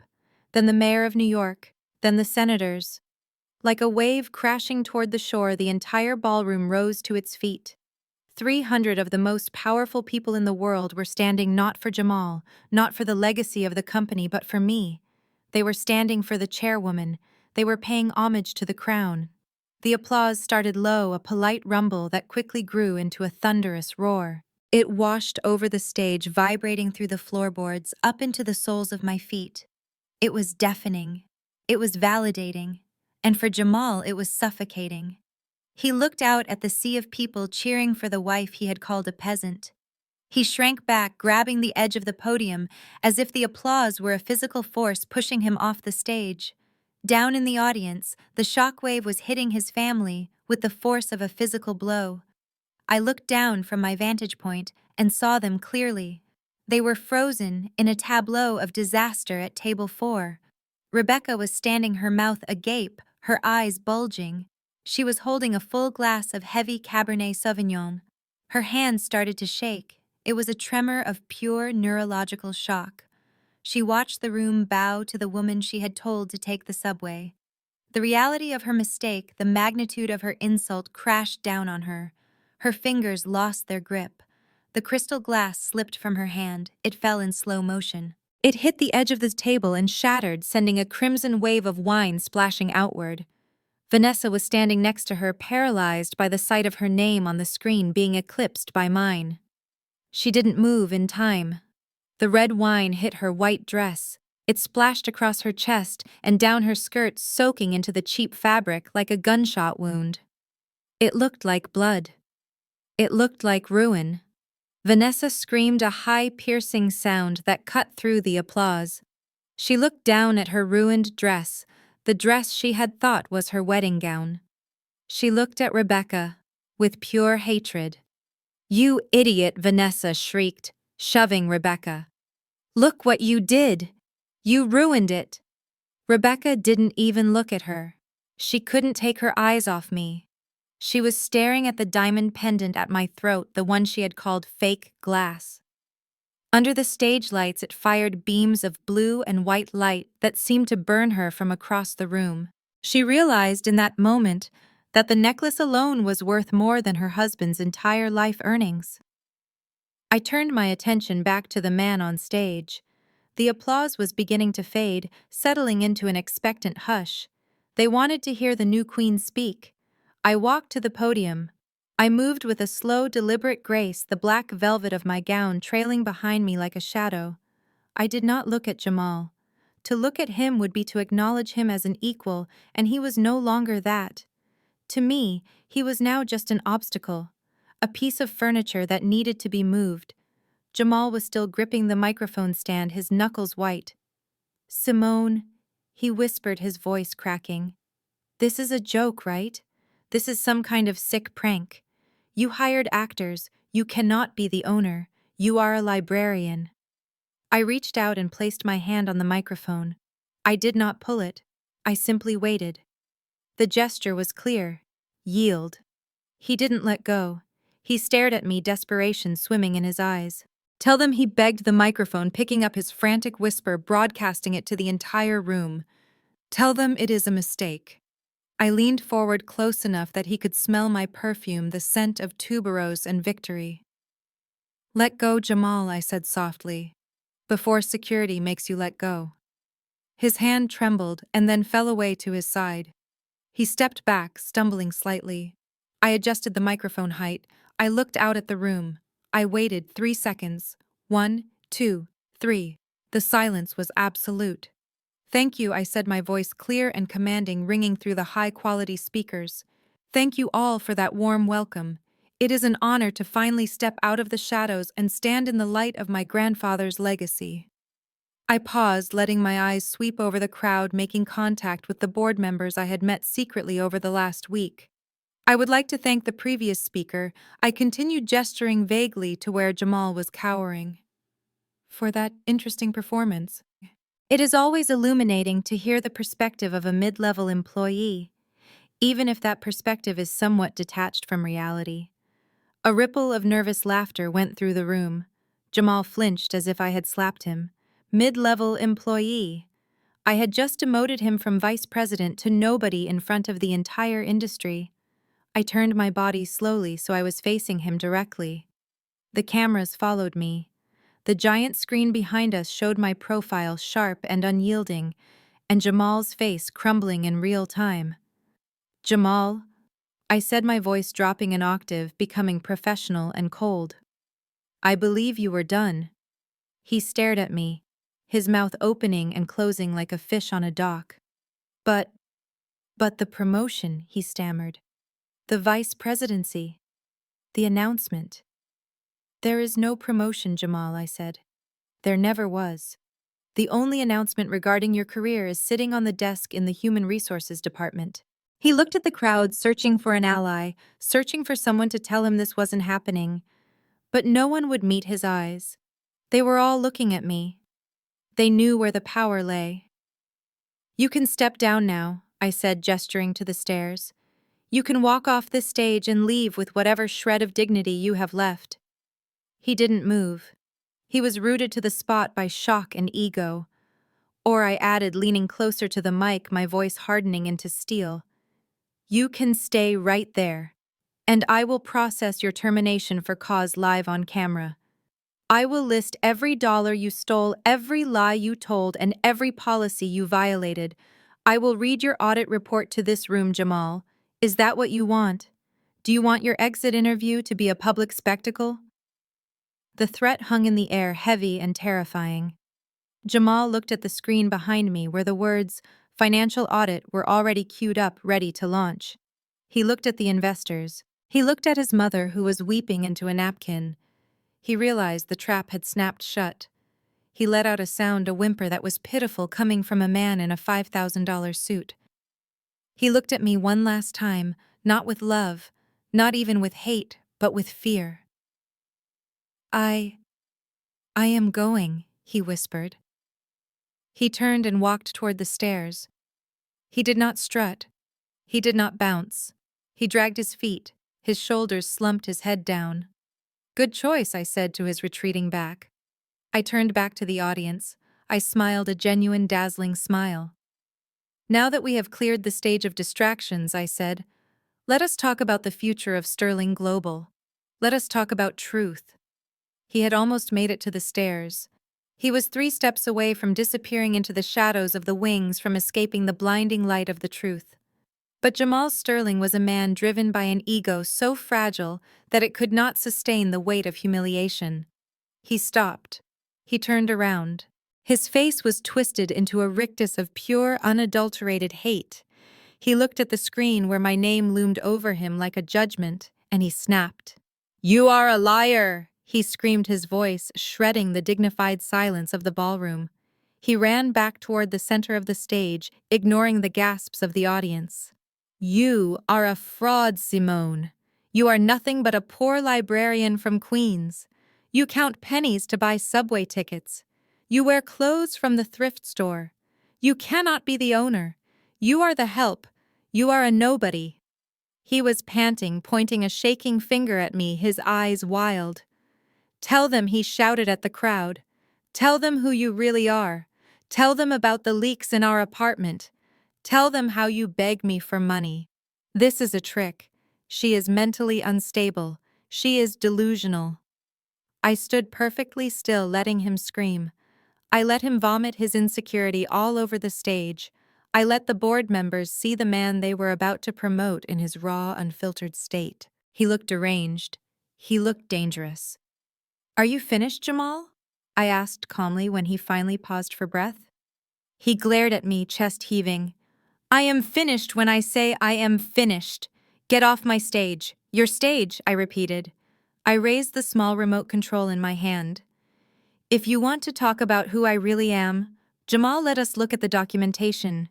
You always said numbers do not lie." "I agree." I pressed the button. The massive screen behind me shifted. The Sterling logo dissolved. In its place appeared a high-resolution scan of a document that was over 50 years old. Slide 1. It was a birth certificate. Next to it was a DNA analysis report dated 6 months ago. The red lines of the genetic match were highlighted in bold. "This is the birth certificate of Jeremiah Sterling, my father," I explained to the hushed room. "He was the only son of our founder." And next to it is the paternity test, confirming a 99.9% genetic match between myself and the late chairman. I walked closer to Jamal, forcing him to look at the screen. "I am not a librarian playing dress-up," I said, my voice hard. "I am the blood heir. The DNA that built this tower runs through my veins. I did not marry into this name, Jamal. I was born to own it." The audience murmured. The legitimacy was undeniable. The paper trail was absolute. Jamal stared at the document, his face paling. He opened his mouth to argue, but I pressed the button again. Slide 2. This was personal. The screen changed to a grainy but clear video feed. It was dated 1 year ago. It was footage from the security camera in the VIP lounge of the previous company gala. On the screen, Jamal and Rebecca were standing in the corner drinking champagne. They were laughing. The audio was crystal clear. "Look at her," Jamal was saying on the video, pointing off camera at where I had been sitting. "She looks like a lost puppy." "It is embarrassing." Rebecca laughed, her head thrown back. "She is so low class, Jamal. How do you stand the smell of poverty? You need to dump her. Get a real woman, someone with status." "I treat her like what she is." Jamal sneered on the screen. "An accessory." A cheap accessory you buy at a discount store until you can afford the real thing. The video looped. Cheap accessory, cheap accessory.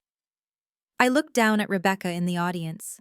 She was covering her face with her hands, trying to hide from her own cruelty broadcast on a 40-foot screen. The investors looked at Jamal with disgust. They saw a bully. They saw a man who punched down. You wanted a real woman, Jamal, I said, looking at the video. You wanted status. Is this enough status for you? He was shaking now. He looked small. But I was not done. I had destroyed his narrative. Now I had to destroy his freedom. I pressed the button a third time. Slide 3. The kill shot. The screen turned a stark, blinding white. Then a spreadsheet appeared. It was complex, dense with numbers, but I had highlighted the relevant rows in bright crimson. This is the forensic audit of the Community Development Fund, I announced. This fund was established to build housing for the homeless, to feed the hungry. It is a tax-exempt charitable trust. I used the laser pointer to circle a series of transfers. As you can see, over the last 18 months, $5.2 million was diverted from this fund. It was routed to a shell company called JDS Consulting. A collective gasp went through the room. $5 million. That was a felony. That was federal prison time. I clicked the remote again. A new document appeared next to the spreadsheet. It was the incorporation paper for JDS Consulting. And who owns JDS Consulting? I asked rhetorically. I zoomed in on the signature line at the bottom. It was unmistakable. It was flamboyant. It was arrogant. Jamal Sterling. And where did the money go? I asked. Photos appeared on the screen. The mansion in New Jersey. The yacht in Miami. The receipts for the Lamborghini. The receipt for the engagement ring Vanessa was currently trying to scrub off her finger. You stole $5 million from the poor to buy a lifestyle you could not earn, I said, my voice ringing with the weight of judgment. You bought your mother a house with money meant for orphans. You bought your brother a boat with money meant for heating bills. You bought a mistress with money meant for food. Jamal looked at the screen. The evidence was overwhelming. It was detailed. It was undeniable. He looked at the board members. They were not looking at him with admiration anymore. They were looking at him like he was a cancer. You said something to me last night, Jamal, I said, stepping closer to him until I was right in his face. You said you needed a wife who was worthy of you. You said I did not fit your future. I paused, letting the words hang in the air. I agree with you, Jamal. I do not fit your future. Because your future is in a federal penitentiary. I gestured to the screen to the evidence of his crimes. You are not worthy to be my husband, I said, my voice dropping to a lethal whisper. You are not worthy to be my employee. You are not even worthy to stand in my building. You are fired, Jamal. Effective immediately. For cause. For theft. For being a fraud. Jamal looked at me. His eyes were wet. He looked like he was about to collapse. Simone, please, he croaked. We can fix this. I can pay it back. Do not do this. It is too late, I said. I looked toward the back of the room. The double doors swung open with a heavy finality. 4 men in dark suits walked in. They were not hotel security. They were not private guards. They wore blue windbreakers with yellow letters on the back. NYPD Economic Crimes Unit. They marched down the center aisle. The crowd parted for them. They moved with the grim determination of the law. Jamal watched them come. He looked at the handcuffs on the lead detective belt. He looked at the gun. He realized there was no talking his way out of this. There was no charm that could work on a forensic audit. I turned my back on him. I walked back to the podium. Officers, I said into the microphone. The suspect is on stage. The evidence has been delivered to the district attorney. I looked out at the silent room. Please remove him from my property. The sound of handcuffs ratcheting shut is a distinct mechanical noise that cuts through any amount of background chaos. It is the sound of finality. On the stage, Jamal Sterling was no longer the vice president or the prodigal son. He was a suspect. As the economic crimes officers pulled his arms behind his back, the fabric of the bespoke vicuna suit I had given him stretched tight across his shoulders. He began to struggle not with the strength of a fighter, but with the panic of a drowning man. He looked out at the audience, his eyes scanning the sea of faces for a lifeline. He found only judgment. The investors who had shaken his hand an hour ago were now recording his downfall on their phones. "Mama," he screamed, his voice breaking into a high-pitched wail that echoed off the vaulted ceiling. "Mama, help me. Do not let them take me. Tell them who we are." In the front row, Estelle Brooks was shaking. She had watched her son rise and fall in the span of 20 minutes. Self-preservation warred with maternal instinct in her eyes. She looked at the officers, then she looked at me. She saw the cold, hard power radiating from where I stood at the podium. She made a calculation. She stood up, smoothing her vintage rabbit fur coat, and ran toward the stairs. She did not run to comfort her son. She ran to the person who held the checkbook. She scrambled up the steps, her heels clattering on the wood. She pushed past the officers, who were reading Jamal his rights, and threw herself toward me. Her face, which had been twisted in a sneer of disgust yesterday, was now contorted into a mask of desperate affection. "Simone," she gasped, reaching out as if to embrace me. "My daughter, my beloved daughter-in-law." I took a step back, my movement sharp and repelling. She froze, her hands hovering in empty air. "Please, Simone," she pleaded, tears streaming down her cheeks, ruining her heavy makeup. "You have to stop this. This is all a terrible misunderstanding. Jamal is a good boy. He just got lost. He was trying to provide for the family. For us. You know how much we love you. We are family, Simone. Family forgives." I looked down at this woman. I remembered the way she had looked at me in the hallway of the apartment just 24 hours ago. I remembered the sound of the deadbolt sliding home as she locked me out in the snow. I remembered her kicking my garbage bags. "Family." I repeated, my voice amplified by the microphone cold enough to freeze the room. "You have a very interesting definition of family, Estelle." I walked closer to her, forcing her to look me in the eye. "Yesterday you threw my clothes into a hallway," I said. "You watched your other son steal the last $20 from my wallet. You told me that I was a disease. You said I did not have the genetics for success. You said I was holding Jamal back because I was too small for his big life." Estelle flinched, shrinking under the weight of my words. "I was just upset," she stammered. "I did not mean it. I was stressed." "You were not stressed," I corrected. "You were cruel. But you were right about one thing, Estelle. You said I did not have the genes of a Sterling. You were wrong about the biology, but you were right about the character." I gestured to Jamal, who was now weeping as the officers patted him down. "My genes do not tolerate thieves," I declared. "My genes do not tolerate liars. And my genes certainly do not tolerate people who steal from orphans to buy mansions in New Jersey." Estelle's face went white. She looked at the screen behind me, where the deed to her house was still displayed. "That house," I said, pointing to the screen. "The one with the pool and the guest house. The one you have been bragging about to your church group. It was purchased with stolen funds from the Community Development Trust. That money was meant to build shelters for women escaping domestic violence. Instead, it built a vanity project for a woman who kicked her daughter-in-law onto the street." "No," she whispered, shaking her head. "It was a gift. Jamal gave it to me." "It is not a gift," I said. "It is evidence. And as of this moment, I am initiating asset forfeiture protocols. The house is gone, Estelle. The cars are gone. The jewelry you are wearing right now is gone. You are leaving this gala with nothing. You are going back to exactly where you started before you decided to live off the proceeds of a crime." Estelle let out a sob and collapsed to her knees. She grabbed the hem of my velvet dress. "Please," she begged. "I have nowhere to go. I am an old woman." I pulled my dress away from her grasping fingers. "I hear there is a vacancy in the basement of the Queen's building," I said.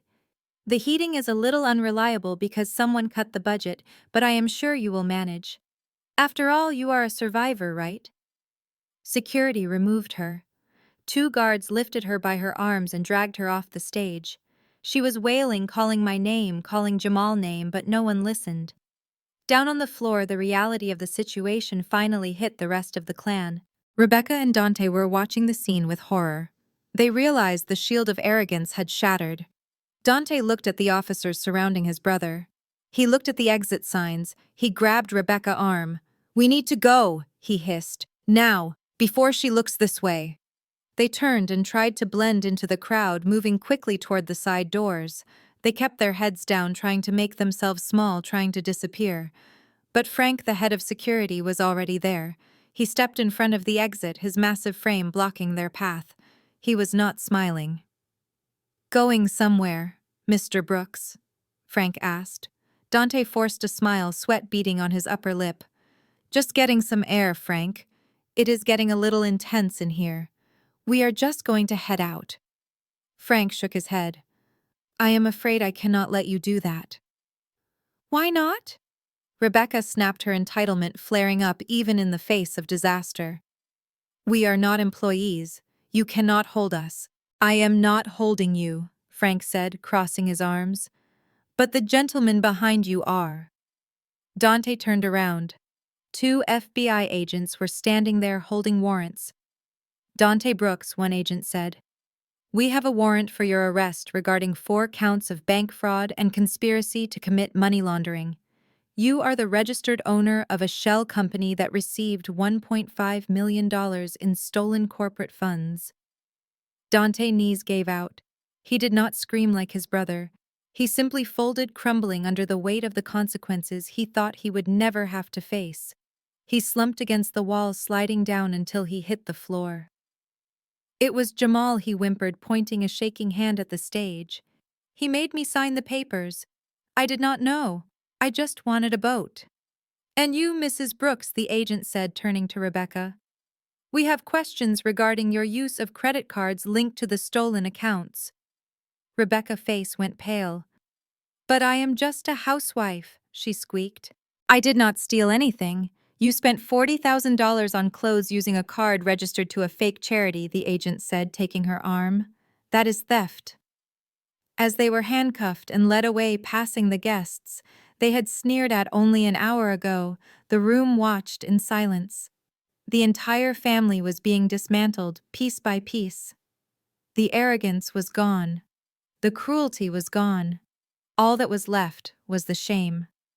I watched from the stage. I felt no joy in their suffering, but I felt a profound sense of balance being restored. They had tried to break me. Instead, they had broken themselves against the wall of my legacy. But there was one person left, one person who thought she could still spin this narrative. I looked down at the front row. Vanessa was standing near the press pit. She was not running, she was talking. The reporters, sensing a new angle, had turned their microphones toward her. Vanessa was wiping away tears, tears that I knew were fake. She was playing the victim card. I had no idea she sobbed into a camera lens, her voice trembling perfectly. I was deceived, just like everyone else. Jamal told me he was a wealthy businessman. He told me his marriage was over years ago. I am just an innocent woman who fell in love with a liar. I am a victim here. I have been used. She looked up at the stage, her eyes pleading with the audience to believe her. She was trying to salvage her reputation. She was trying to distance herself from the sinking ship so she could find another host to attach herself to. She was good. She was very good. But she forgot that I had access to the cloud. I tapped the microphone. "Excuse me," I said, cutting through her performance. Vanessa looked up, startled. The cameras turned back to me. "I hate to interrupt such a moving performance," I said, my voice dry. "But I believe the audience deserves the full context. Vanessa claims she is an innocent victim. She claims she did not know about the fraud." I pressed the button on my remote one last time. The screen behind me cleared. A new image appeared. It was a series of text messages. The timestamps were from 3 months ago. I read the first message aloud, my voice echoing through the room. Vanessa to Jamal baby. I saw that ring at Tiffany's today. The 10-carat one. You promised. I read the response.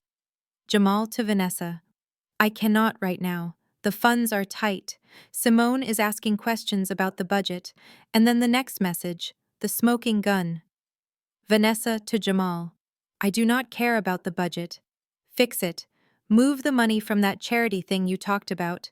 Who cares about a bunch of homeless people? I need that ring, Jamal. If you want to be seen with a senator daughter, you need to pay the price. Make it happen, or I walk. The room gasped. It was not just greed. It was solicitation of a crime. She had not just known about the fraud, she had demanded it. She was the architect of the motive. Vanessa stared at the screen. Her face drained of color. The tears stopped, instantly replaced by a look of sheer terror. She looked around at the reporters. They were no longer looking at her with sympathy. They were looking at her with disgust.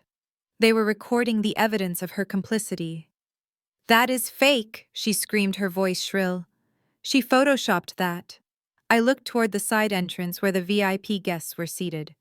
A tall, gray-haired man stood up. It was Senator Huygens, Vanessa's father. He was a powerful man, a man who had built his career on a reputation of integrity. He looked at the screen. He looked at the text messages where his daughter used his name to leverage a felony. He walked onto the floor. The crowd parted for him. He walked straight up to Vanessa. Daddy, she cried, reaching out to him. Tell them to stop. The senator did not hug her. He did not comfort her. He looked at her with eyes that were cold and dead.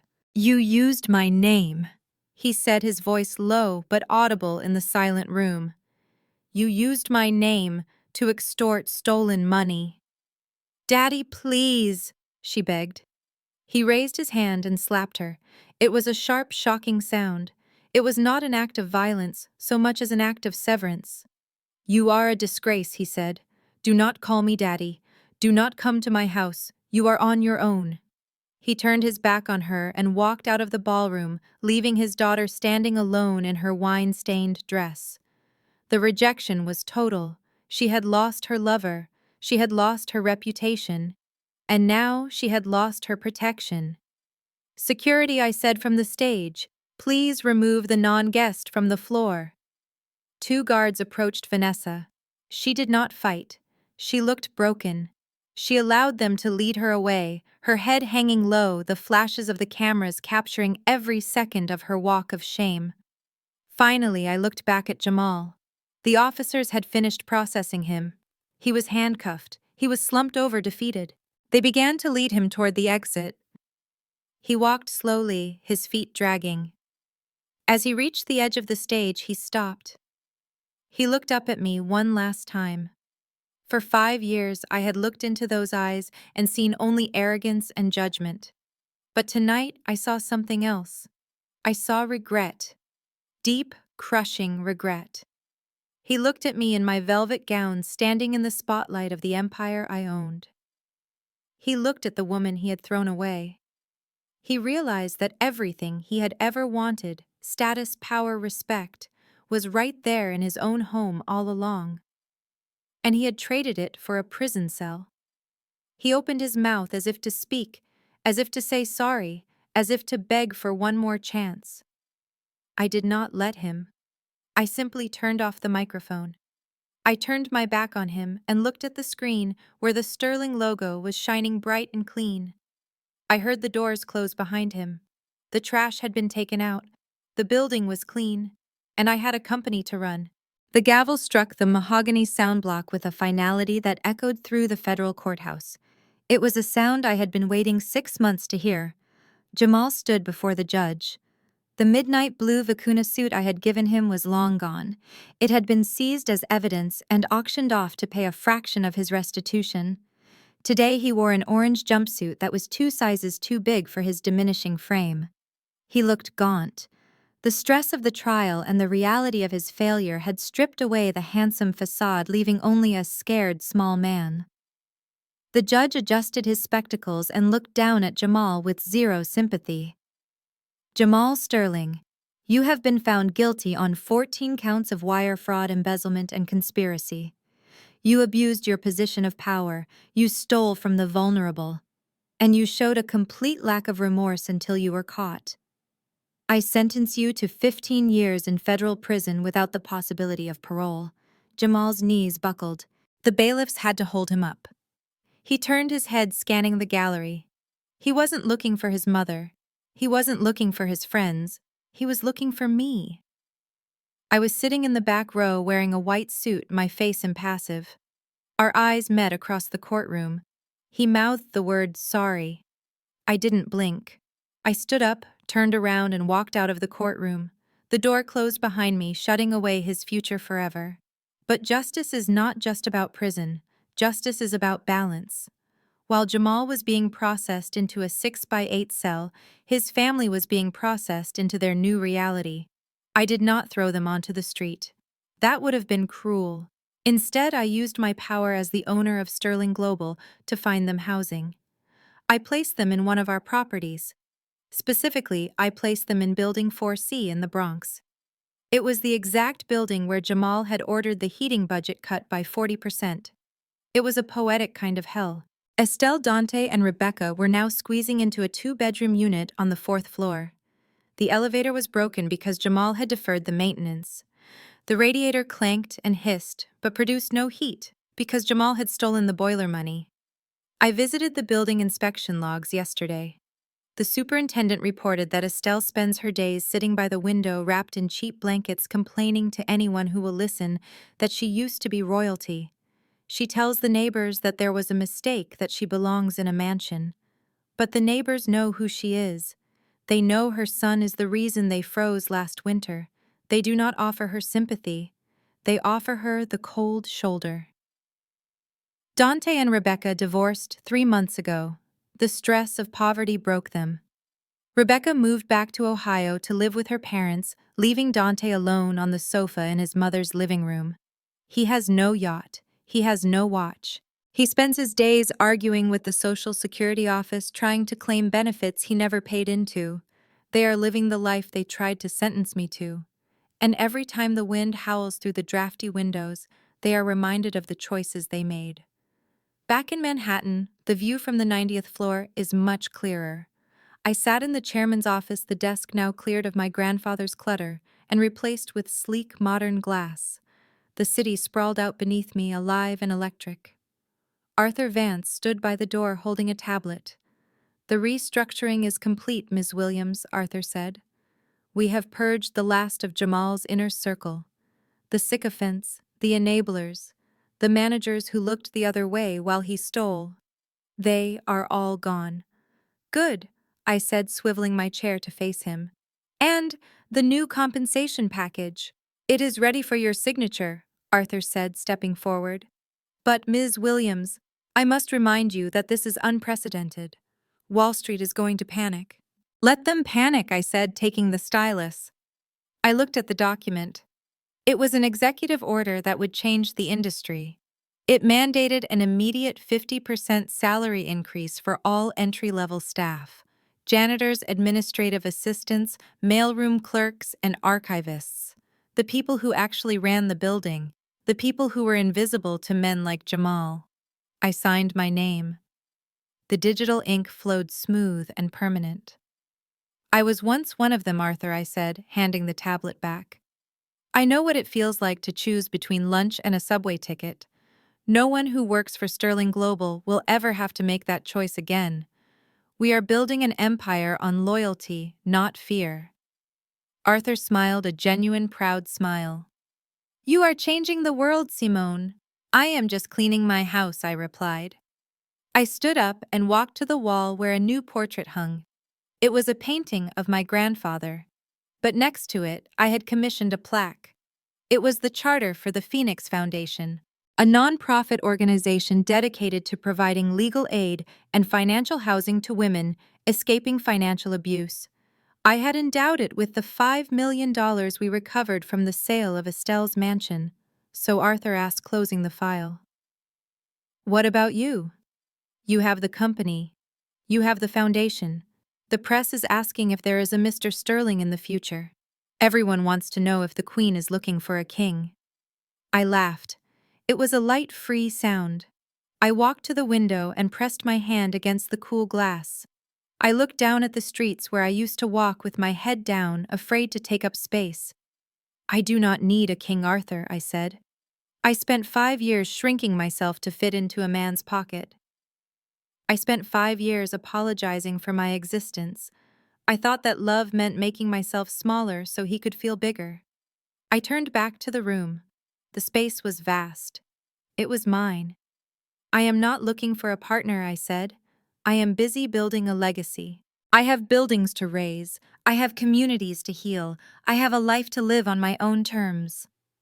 Arthur nodded, respecting the boundary. I will leave you to it, chairwoman. He left, closing the heavy mahogany doors behind him.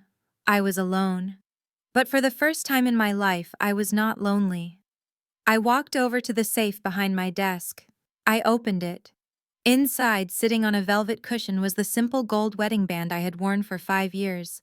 The ring Jamal had sneered at. The ring that represented my naivety. I picked it up. It felt light. It meant nothing to me now. Just a circle of metal. I dropped it into the wastebasket. I walked back to the window. The snow was falling again, covering New York in a fresh white sheet. It was beautiful. They say money cannot buy happiness. People like Jamal say that because they think money is for buying things. They think it is for cars and clothes and validation. They are wrong. I looked at the city lights blinking back at me. Money buys the ability to say no. Money buys the power to protect the people you love. Money buys the key to the lock that keeps the monsters out. Money buys the freedom to kick the toxic people out of your life and watch them disappear in the rearview mirror while you drive toward a horizon that belongs only to you. And standing here in the silence of my own empire, breathing air that tastes like victory, I realized something, that freedom, that absolute untouchable peace. That is the truest happiness in the world. I smiled at my reflection in the glass. The librarian was gone. The victim was gone. The chairwoman was just getting started. Simone's story teaches us that true power is never loud. While Jamal mistook silence for weakness and kindness for stupidity, he learned the hard way that character is defined by how you treat those who have nothing. The ultimate victory wasn't inheriting billions. It was having the self-respect to realize she didn't need to shrink herself to fit into a small man's ego. We learned that family is defined by loyalty, not blood. If people only love you for what you can give them, they are not your circle, they are your cage. Success is the best revenge, but freedom is the ultimate luxury. If you believe that success is the best revenge and enjoyed seeing justice served ice cold, smash that like button and subscribe so you never miss a moment of the payback.